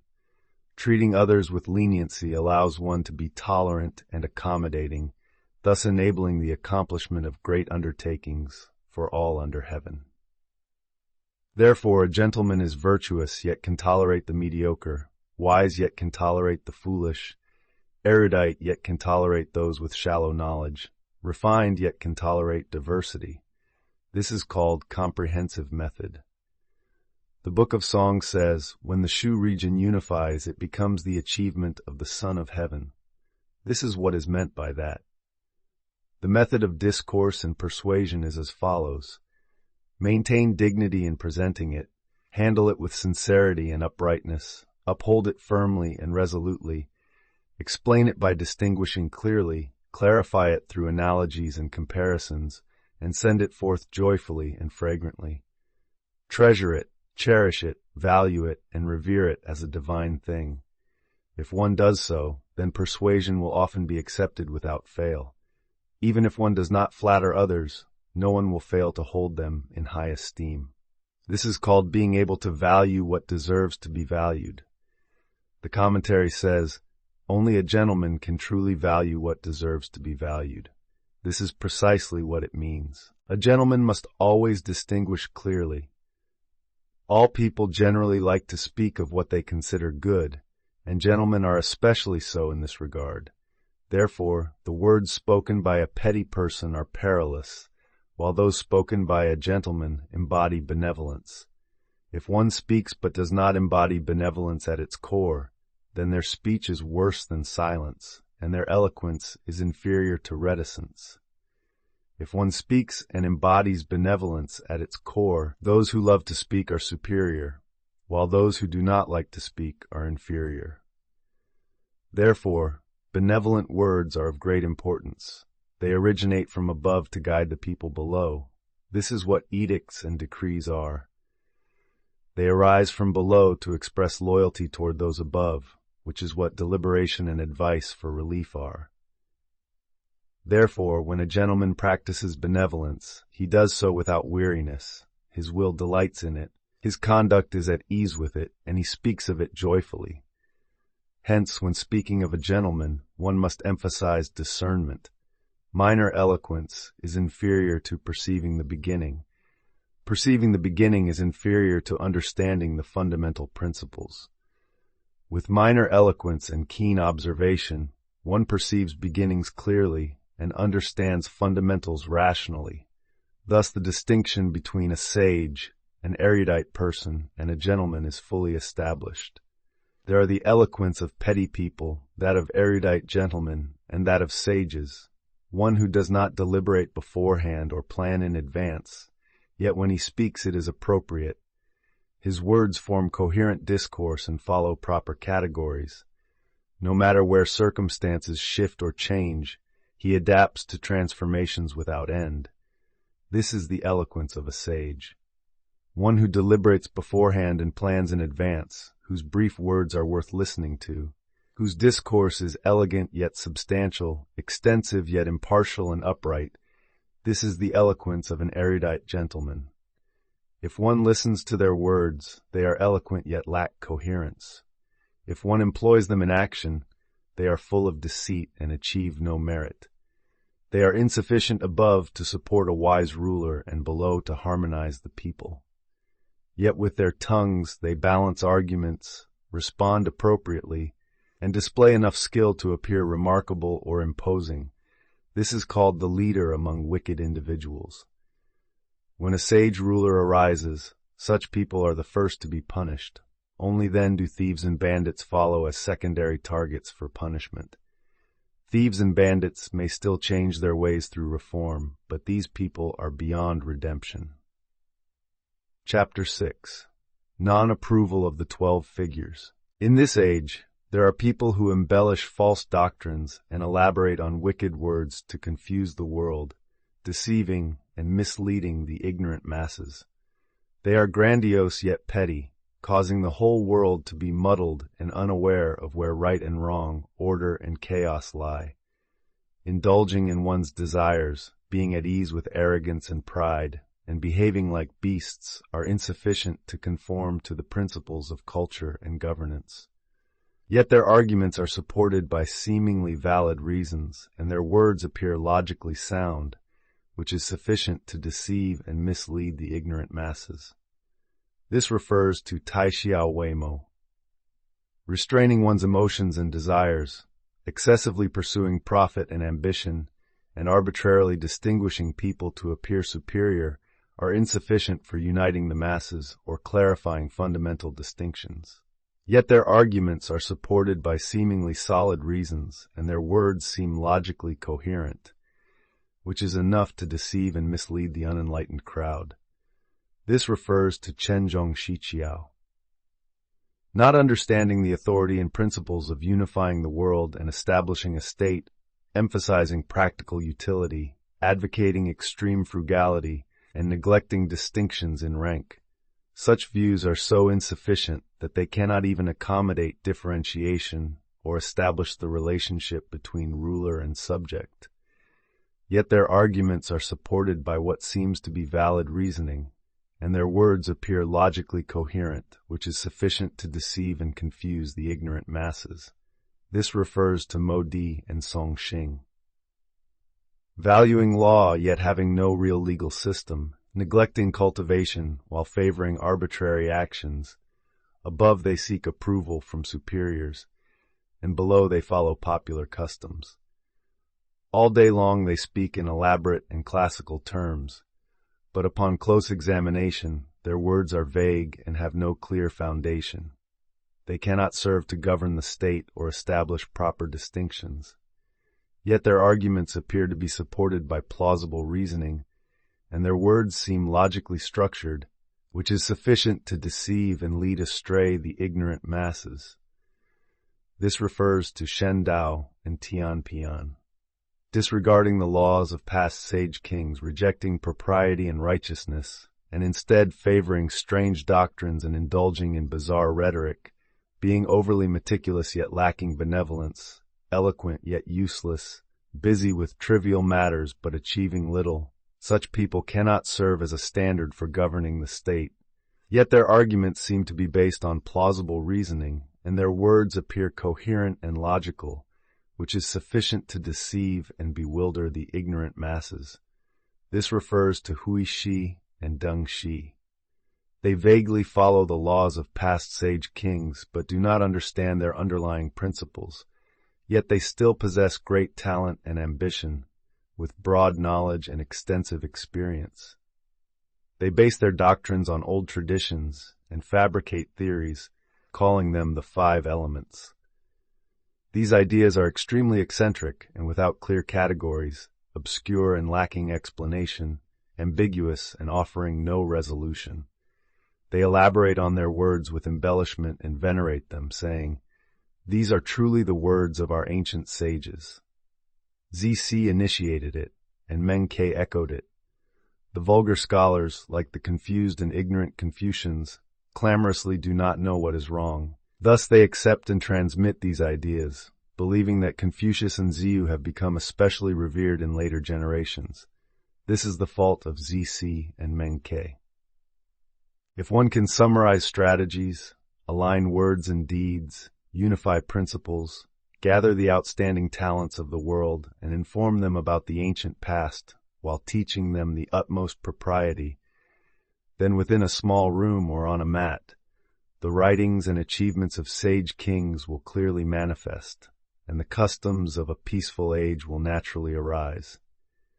In such circumstances, the 6 schools of thought would be unable to gain entry, nor could these 12 figures approach closely.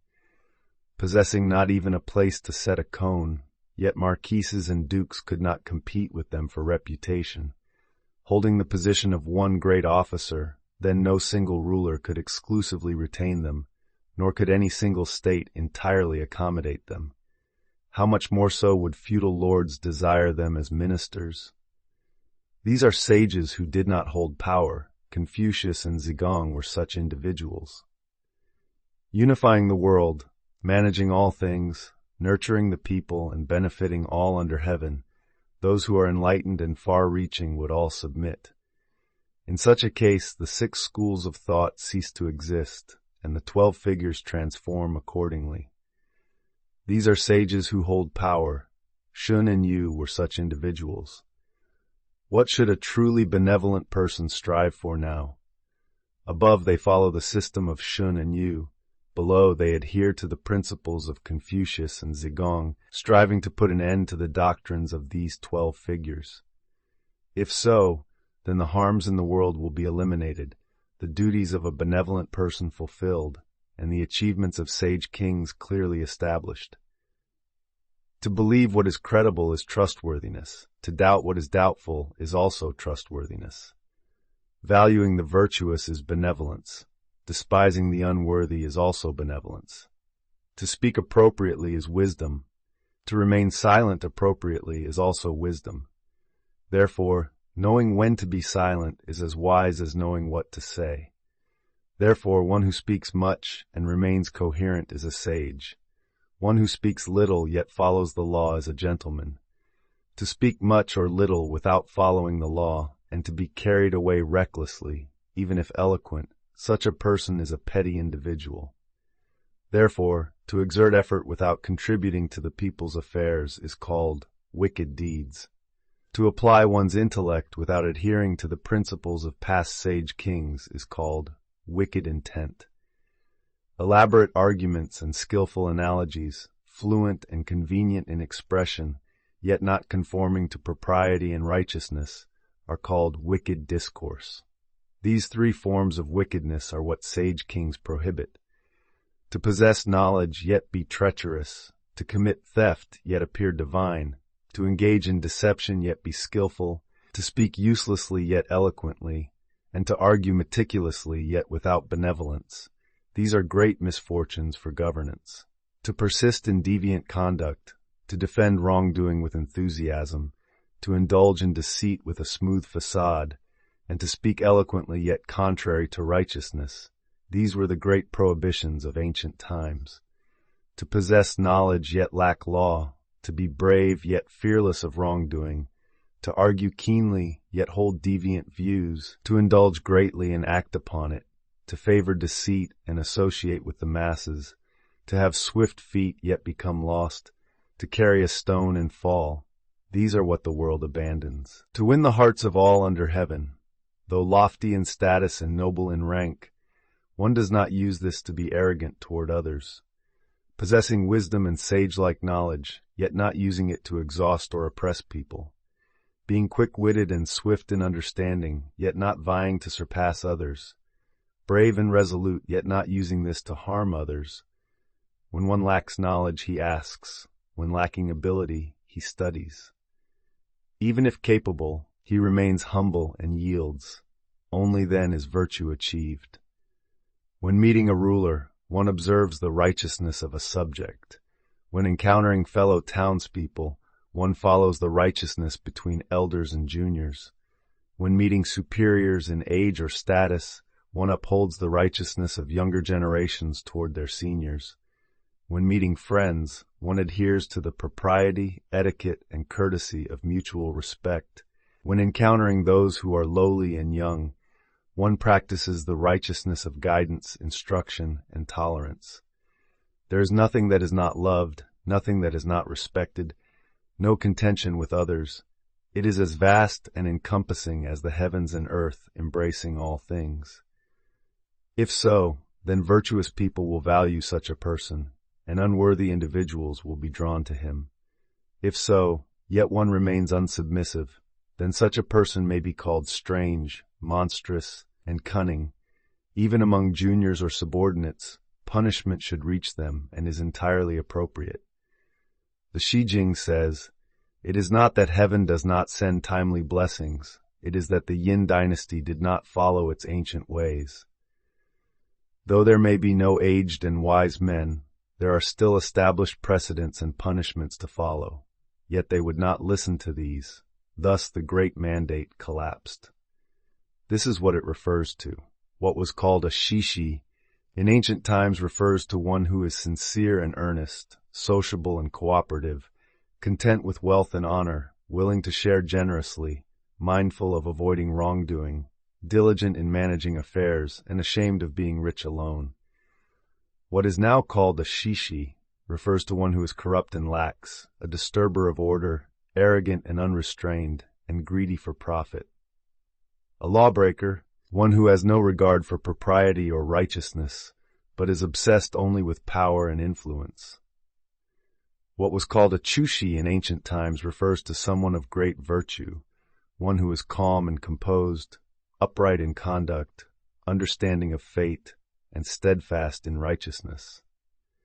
What is now called a chushi refers to someone who claims ability without possessing it, feigns knowledge while lacking understanding, whose greed knows no bounds, yet pretends to have no desires, who acts deceptively and treacherously, but outwardly speaks loftily and appears piously cautious, and who takes the unconventional as conventional, rejecting restraint while ostentatiously criticizing others.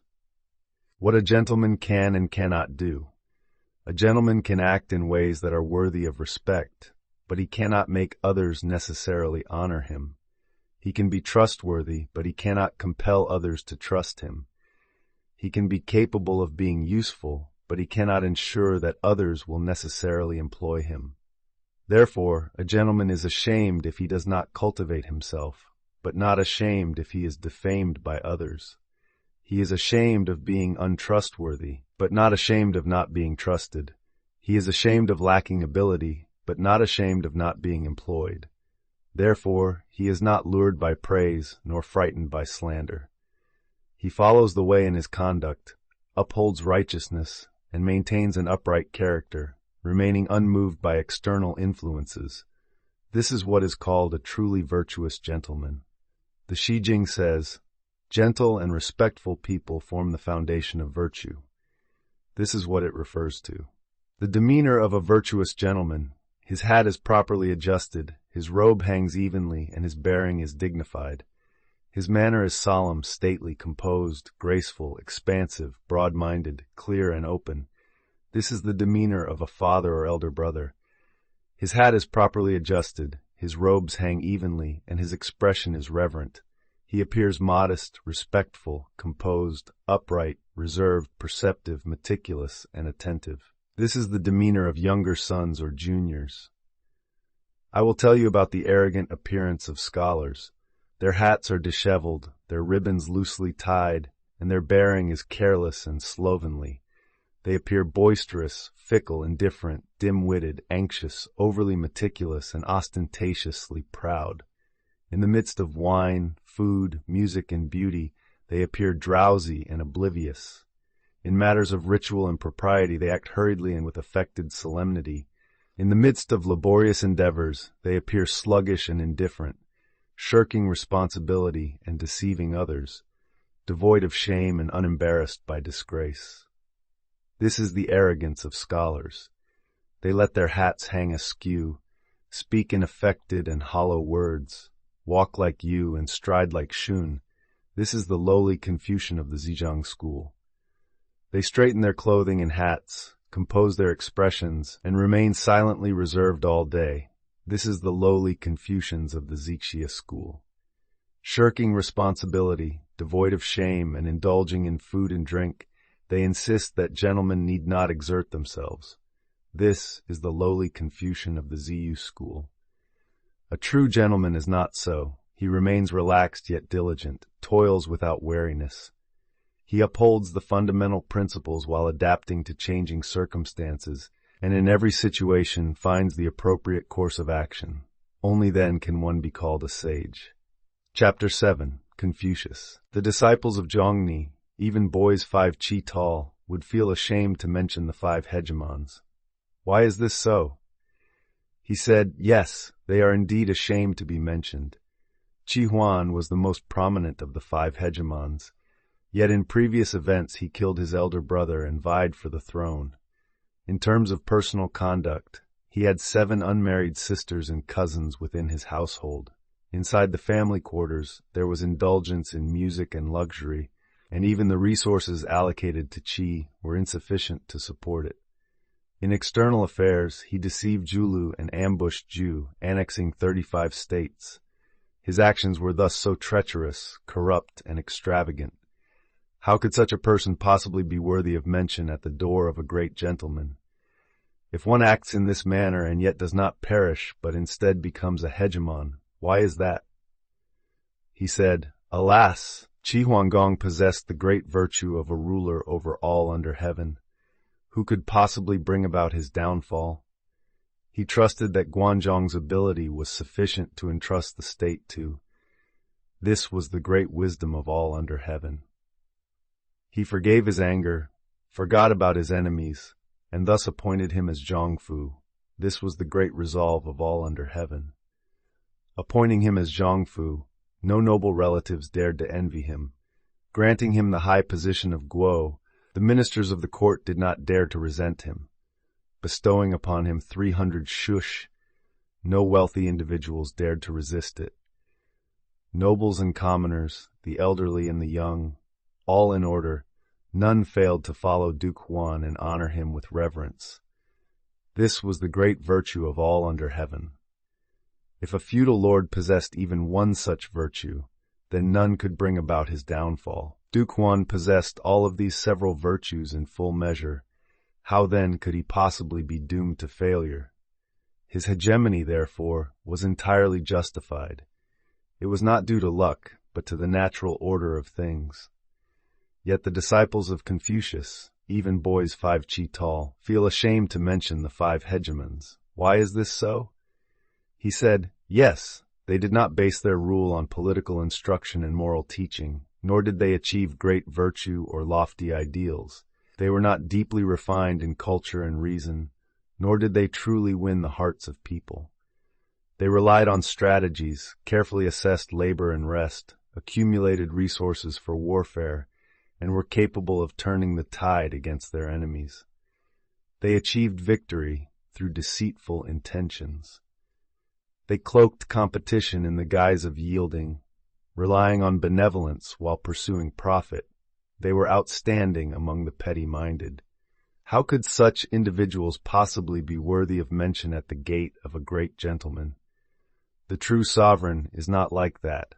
He brings forth the virtuous and uses them to rescue the unworthy, achieves strength yet exercises leniency toward the weak, wages war only when necessary, but feels ashamed to engage in mere fighting for its own sake.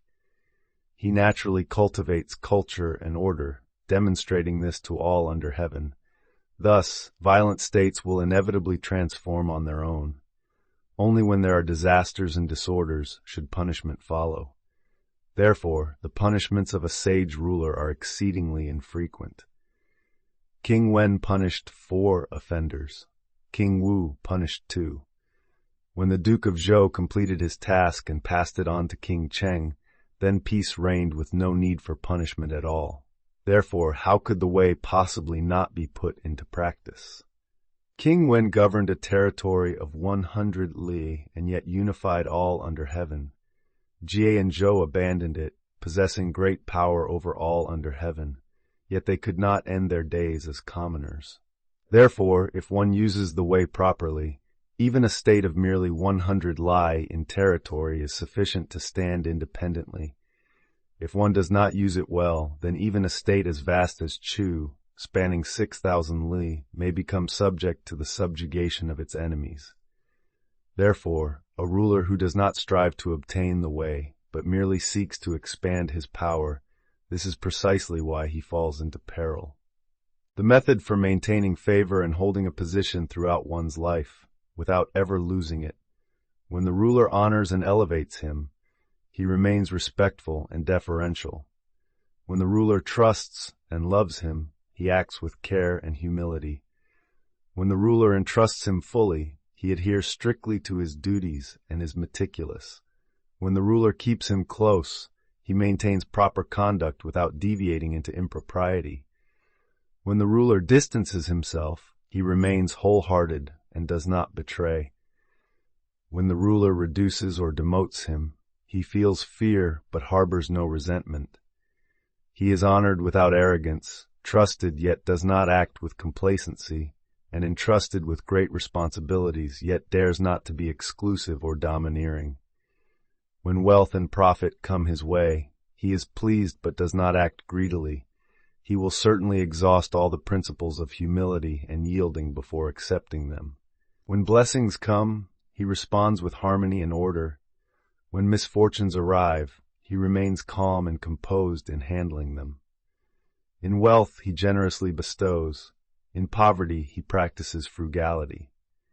He can be honored or humiliated, enriched or impoverished, and even killed, but never compelled to commit injustice. This is the method for maintaining favor and position throughout one's life without ever losing it.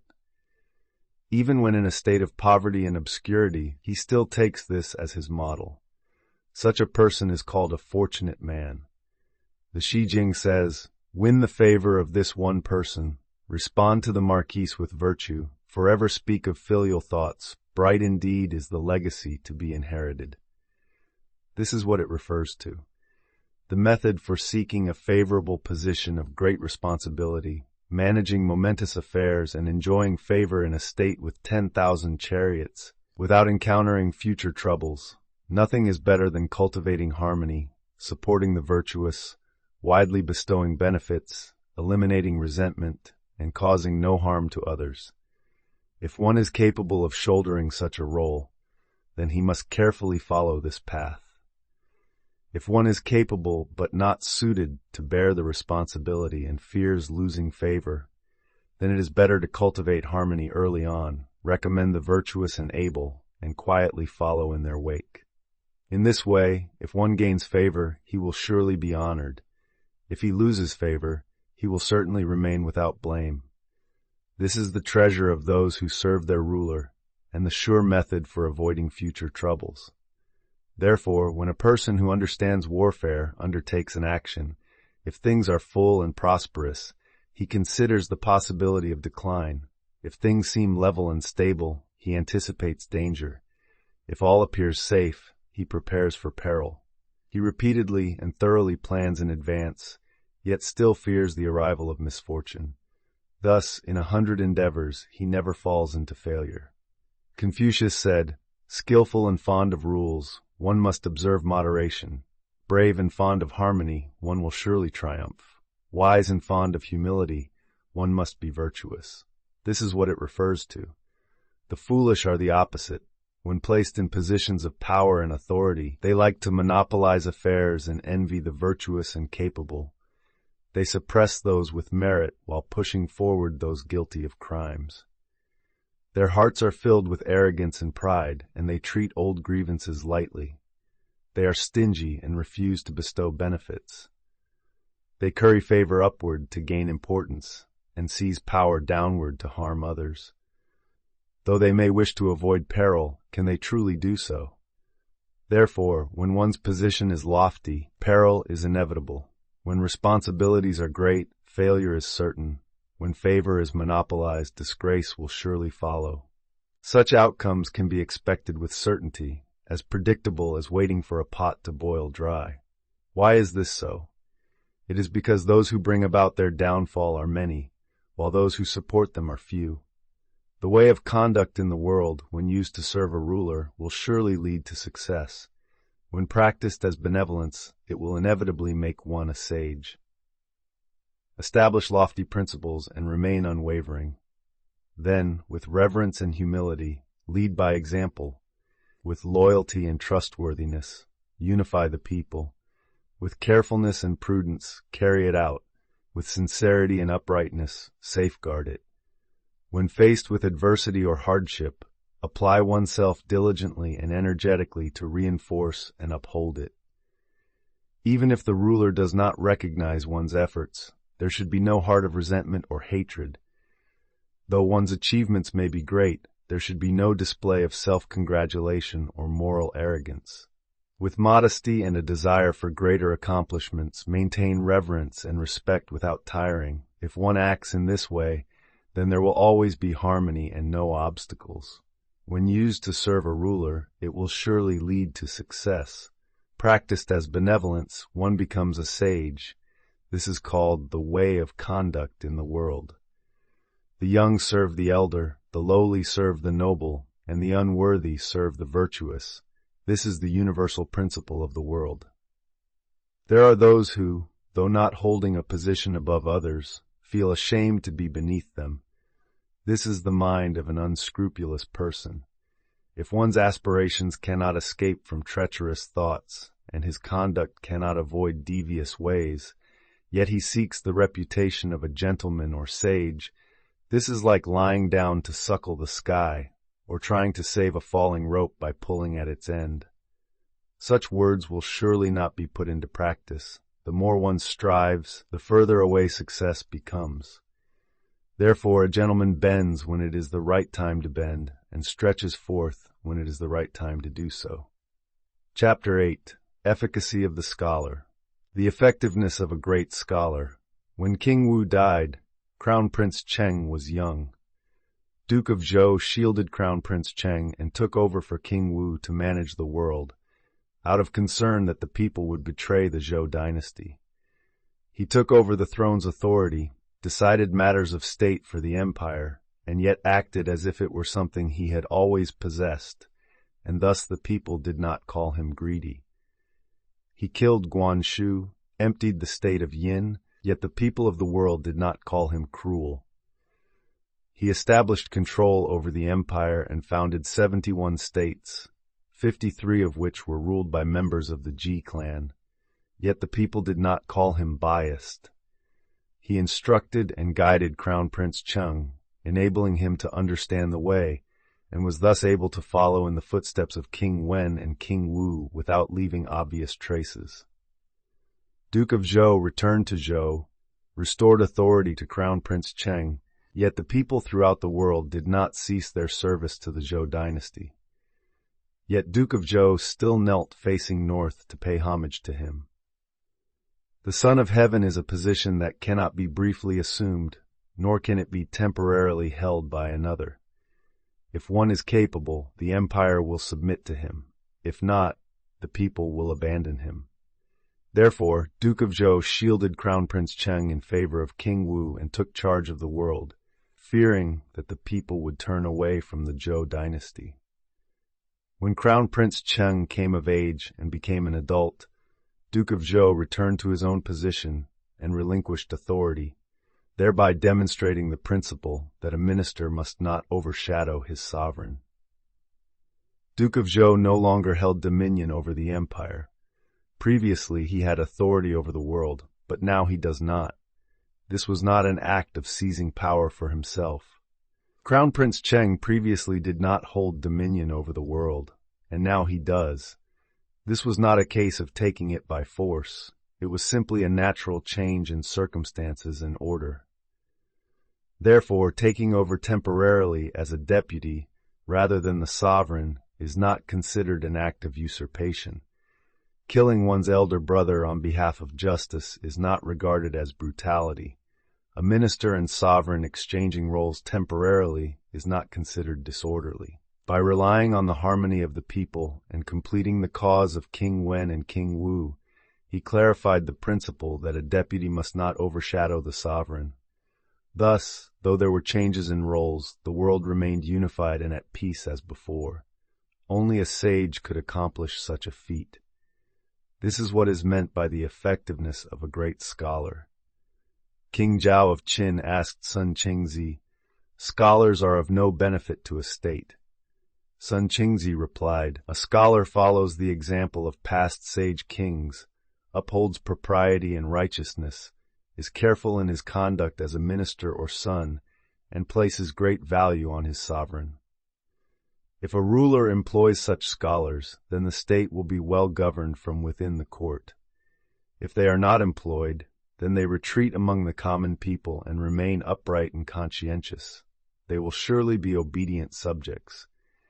Even if they are poor, hungry, and destitute, they will certainly not resort to unjust means for personal gain.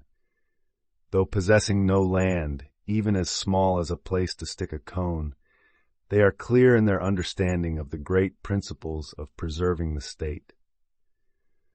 Though they may call out and receive no response, they still understand how to manage resources, nurture the people, and maintain the fundamental order of society. If such a person holds power over others, he is a talent worthy of being a king or noble. If placed beneath others, he becomes a loyal minister to the state and a precious treasure to the sovereign. Even if they remain hidden in humble alleys or dilapidated huts, no one fails to hold them in high esteem, for the way truly resides within them. Confucius was about to become the minister of justice, and the Shen Yu clan dared not feed their sheep in the morning. The Gongshen clan sent away their wives. The Shen Kui clan moved beyond the borders. In Lu, those who sold oxen and horses did not set high prices, but always arrived early with proper pricing in anticipation of him. While living in the Quidang district, the youth and children of Quidang were all well disciplined. Those with close relatives received more, but filial piety and fraternal respect transformed them. Scholars who hold office in the court bring about good governance. Those in humble positions cultivate a virtuous customs among the people. This is how scholars conduct themselves as subjects. The king asked, "Then what are they like when they hold positions of authority?" Sun Qingzi said, "When scholars hold positions of authority, their conduct is vast and magnanimous. Their will and aspirations are firmly set within. Propriety and ritual are cultivated in the court. Laws, regulations, and standards are properly maintained by officials. Loyalty, trustworthiness, love, and benefits manifest among those below. They would not commit one act of injustice or kill an innocent person to gain the empire. This is how a gentleman establishes righteousness and trust among people. If such principles spread throughout the world, then all under heaven would respond to him with enthusiasm." Why is this so? It is because noble virtue becomes evident and the world achieves good governance. Therefore, those nearby sing and rejoice in him, while those far away strive to approach him. Within the four seas, it is as one family. All who are connected by roads and communication cannot help but submit and obey. This is what is called a teacher of humanity. The Shijing says, "From the west and east, from the south and north, none fail to submit." This is what it refers to.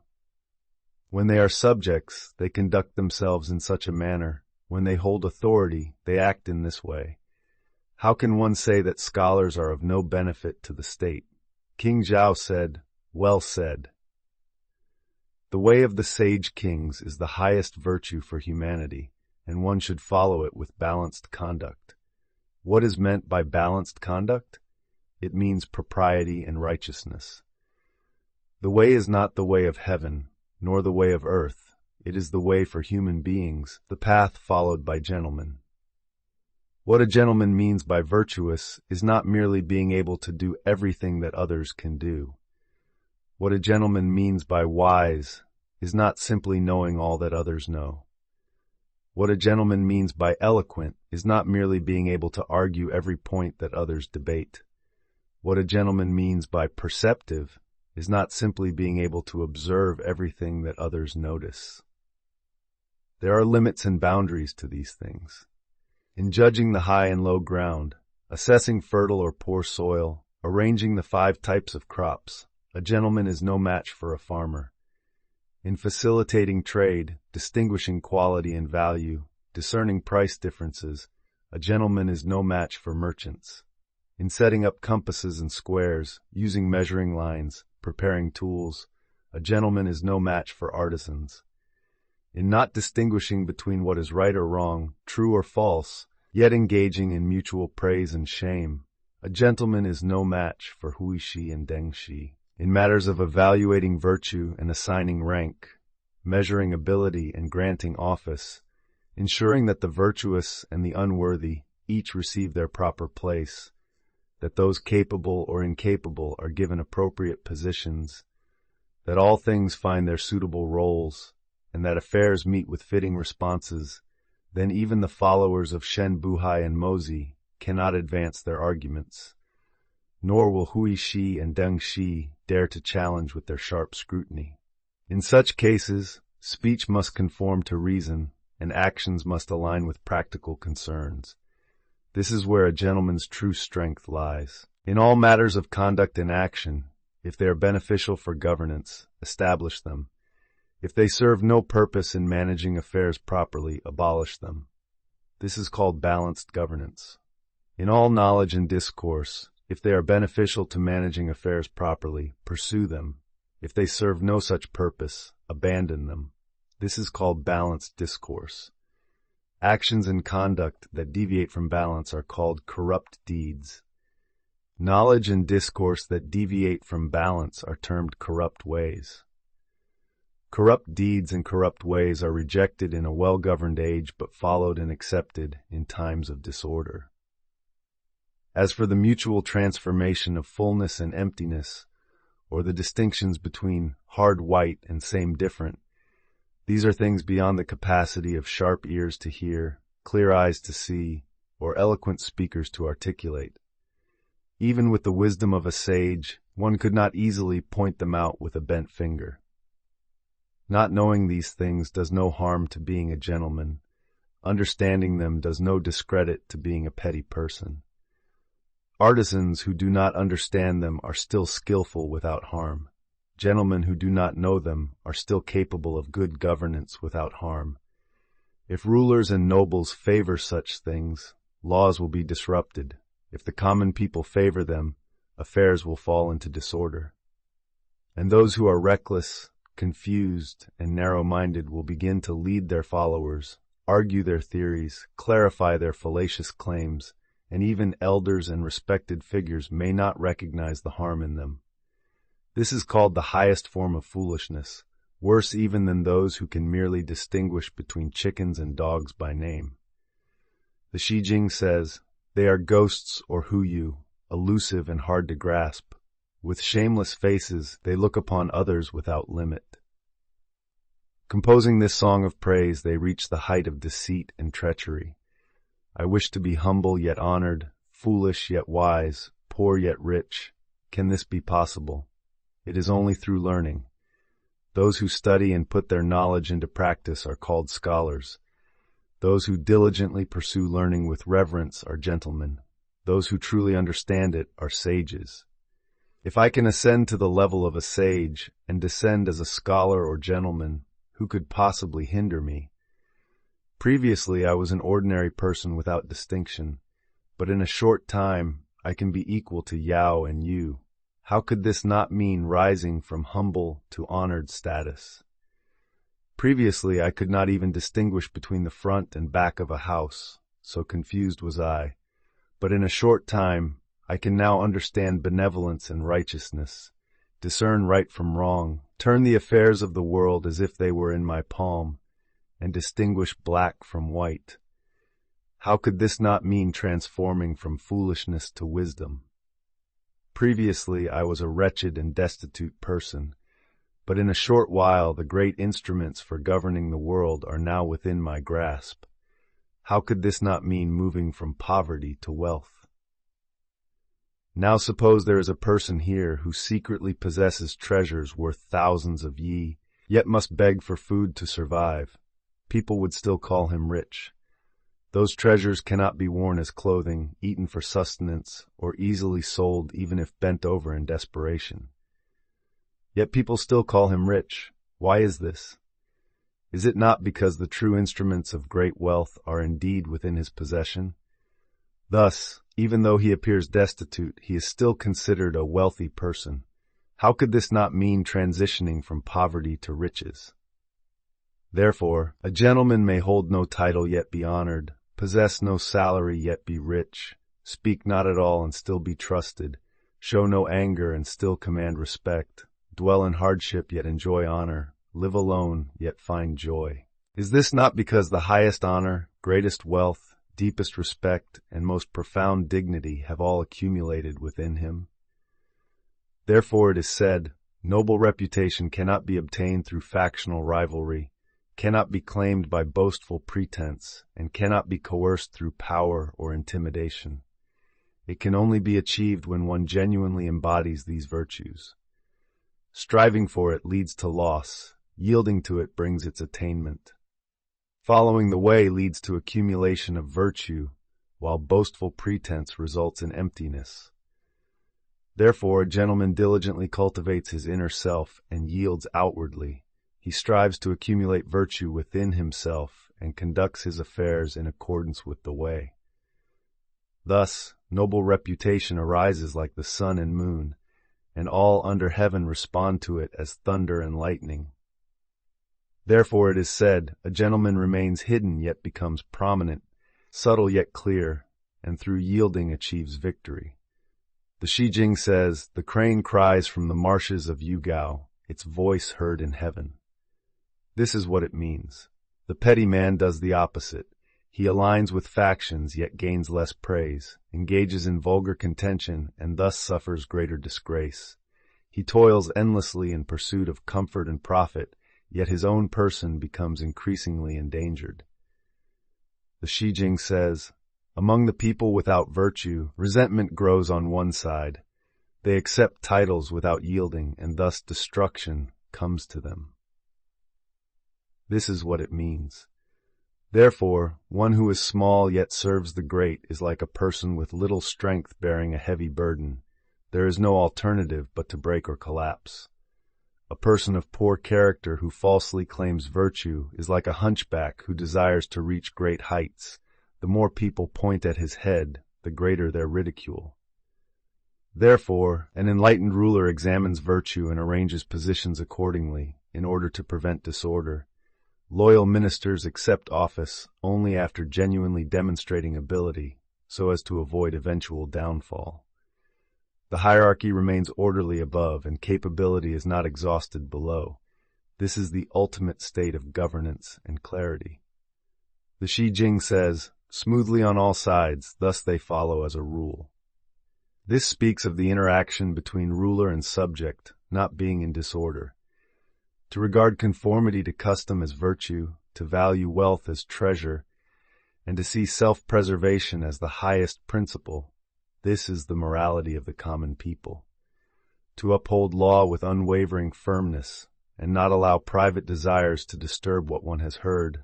Thus, one may be called a resolute man.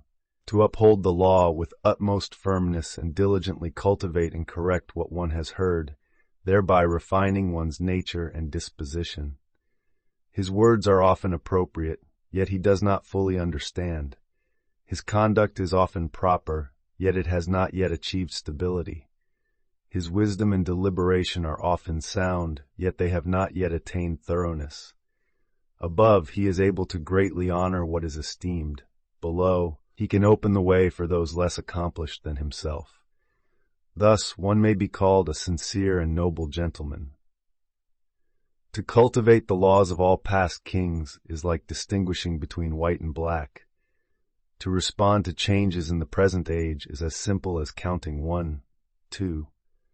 To practice the essentials of ritual with ease and stability is like the natural growth of 4 limbs. To possess the skill to accomplish feats at the right moment is like issuing commands to the 4 seasons.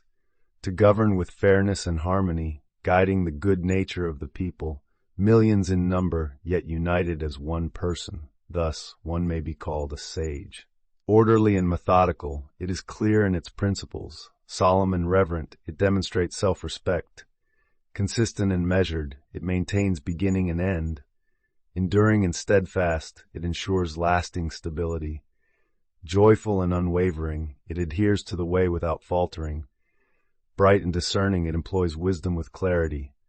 Refined and cultivated, it follows principles of order and conduct. Graceful and composed, it possesses elegance and culture. Cheerful and benevolent, it rejoices in others' virtues.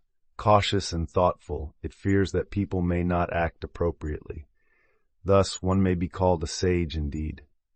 This way originates from unity. What is meant by one? It means to hold fast to the spirit and remain steadfast. What is meant by spirit? It means to embody perfect virtue and carry out governance. This is called spirit.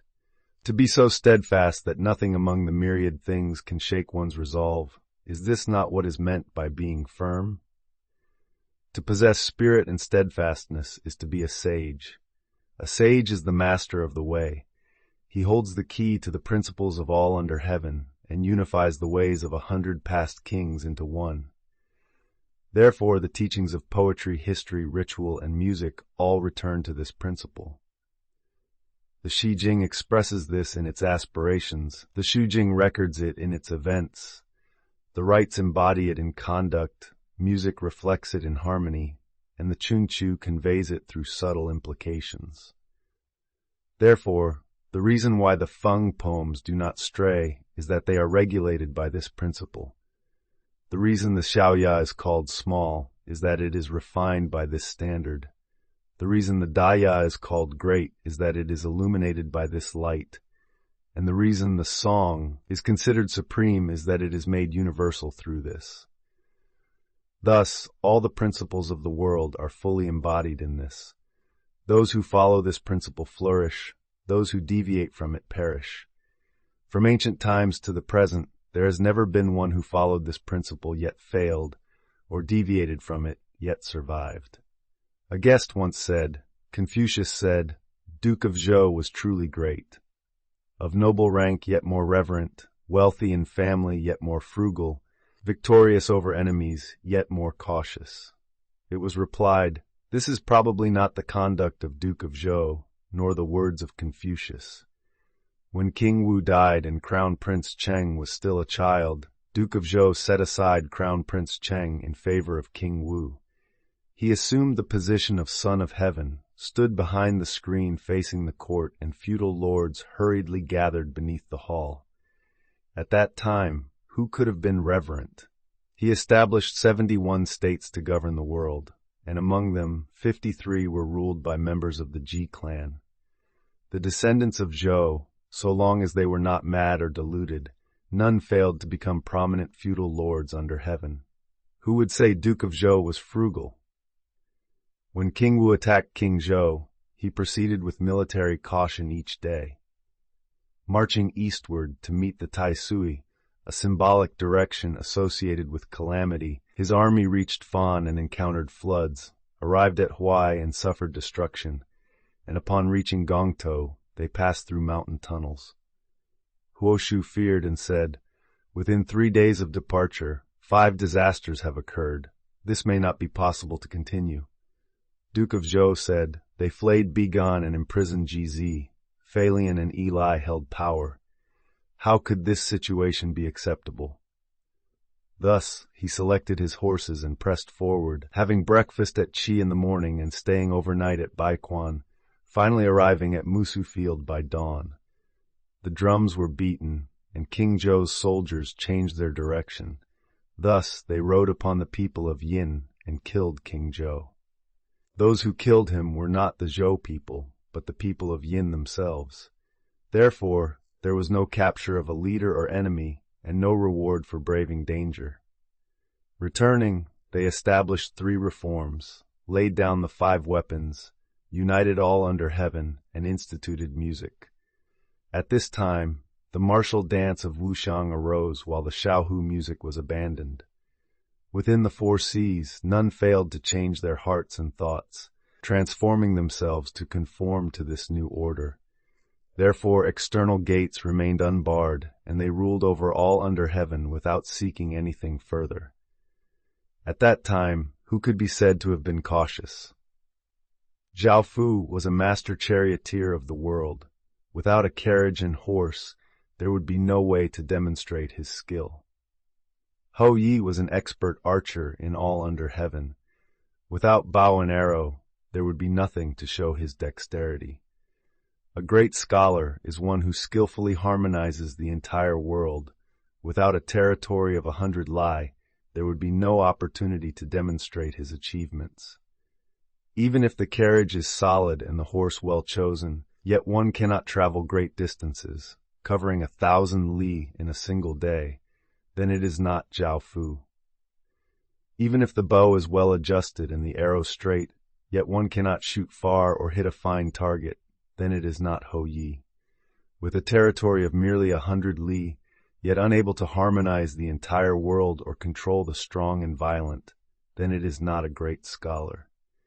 That great scholar, though hidden in the humblest alley and dilapidated hut, with no place to set a cone, yet kings and nobles cannot contend with him for reputation.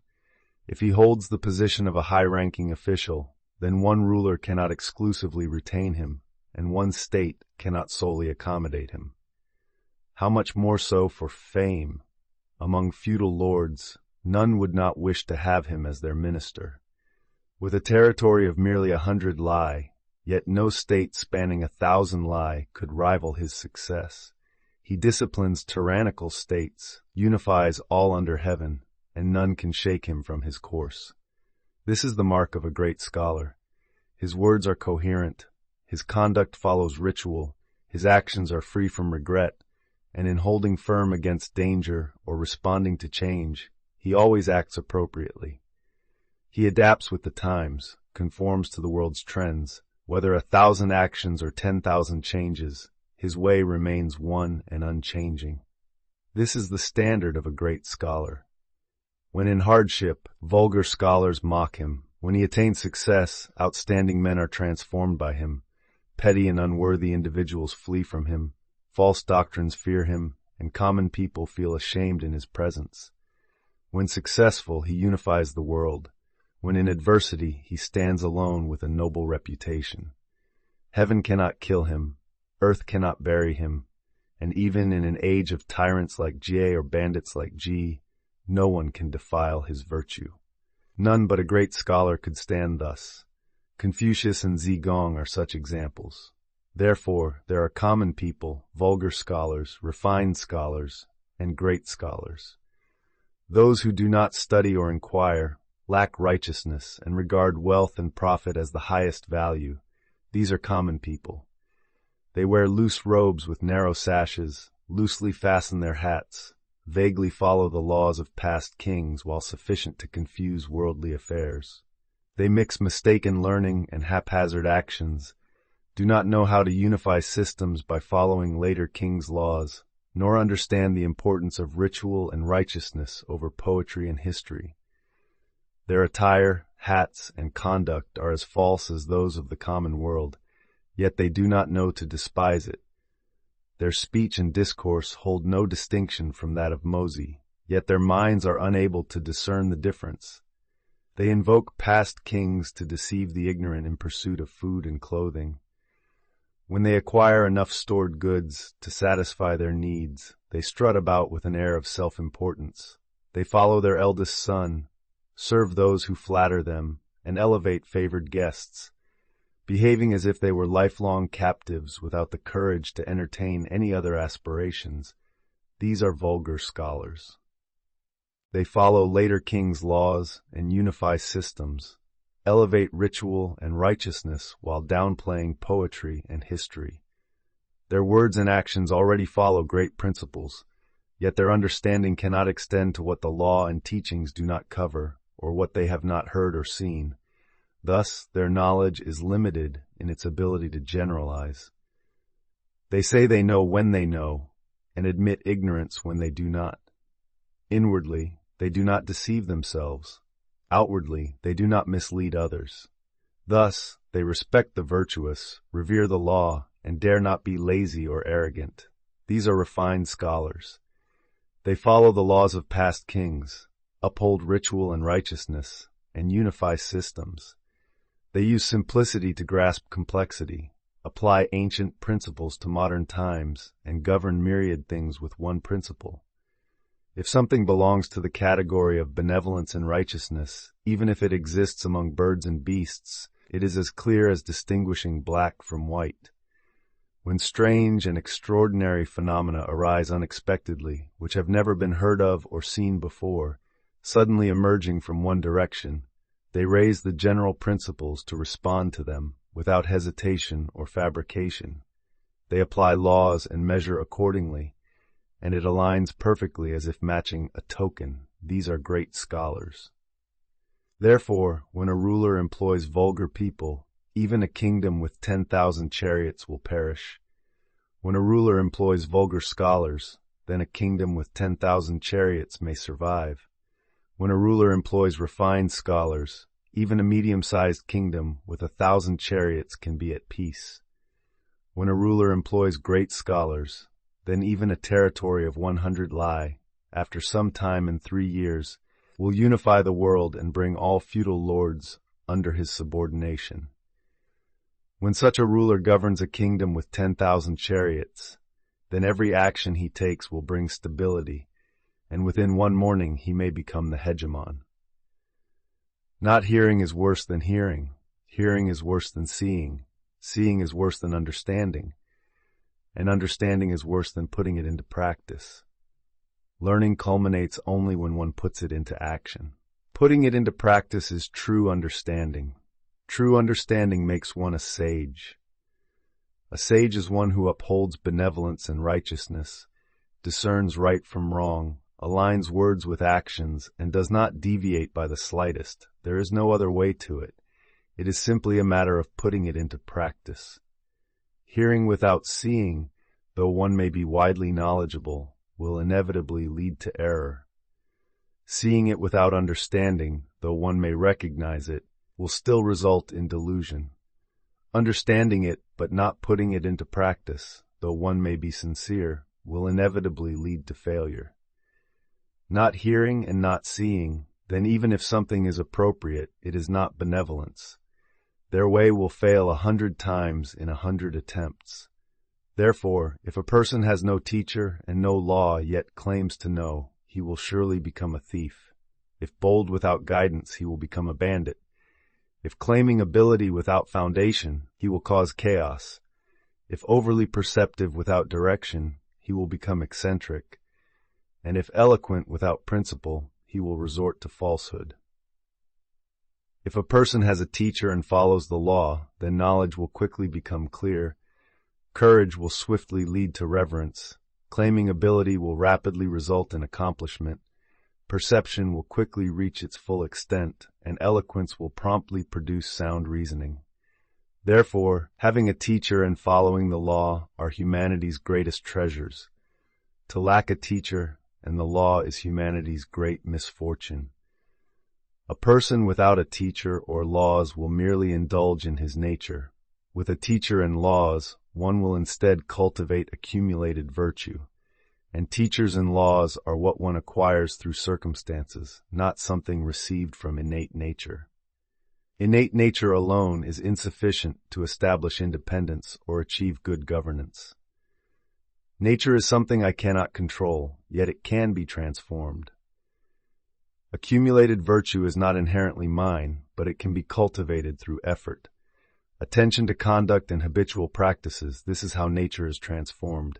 Dedication to one path without deviation, this is how accumulated virtue is achieved. Customs and habits shift one's will. Prolonged ease and stability alter one's disposition. Dedication to a single path without deviation leads to communion with the divine and harmony with heaven and earth. Thus, accumulated earth becomes a mountain, and accumulated water becomes the sea. Morning and evening accumulate to form a year. The highest is called heaven, the lowest is called earth. The 6 directions within space are termed the ultimate extremes. As for common people among the populace, when they accumulate virtue completely and thoroughly, they become sages. They seek it and then obtain it, act upon it and then achieve it, accumulate it and then attain height, perfect it and then become a sage. Therefore, sages are what people become through accumulation. People accumulate plowing and farming to become farmers, accumulate carving and shaping to become artisans, accumulate trading to become merchants, and accumulate ritual and righteousness to become gentlemen. The children of artisans inevitably follow their fathers' trades, and the people in walled cities grow accustomed to their customs. Those living in Chu become Chuwu, those in Yue become Yueshi, and those in Xia become Xianren. This is not innate nature, but the result of accumulated influence and habitual exposure. Therefore, when people carefully attend to their conduct, cautiously observe customs, and greatly accumulate virtuous habits, they become gentlemen. To indulge in one's nature without seeking learning is to become a petty person. To be a gentleman brings constant peace and honor, whereas to be a petty person brings perpetual danger and disgrace. All people desire peace and honor while detesting peril and disgrace. Therefore, only gentlemen can attain what they desire, whereas petty persons daily encounter what they abhor. The Book of Songs says, "This good man, he does not seek nor urge, only that cruel-hearted one, he looks back and returns to his ways." The people's greed and disorder, better to suffer bitter poison. This is what it means. Human nature and judgment. If one's will cannot avoid selfishness, yet he hopes others will regard him as public-spirited. If his conduct is not free from corruption and laxity, yet he hopes others will consider him virtuous. Though profoundly foolish and narrow-minded, yet hoping others will regard him as wise, this is the common person. Only when one restrains selfish desires can he act in the public interest. Only when one controls his emotions and nature can he cultivate virtue. Knowing yet being eager to ask, only then can one become capable.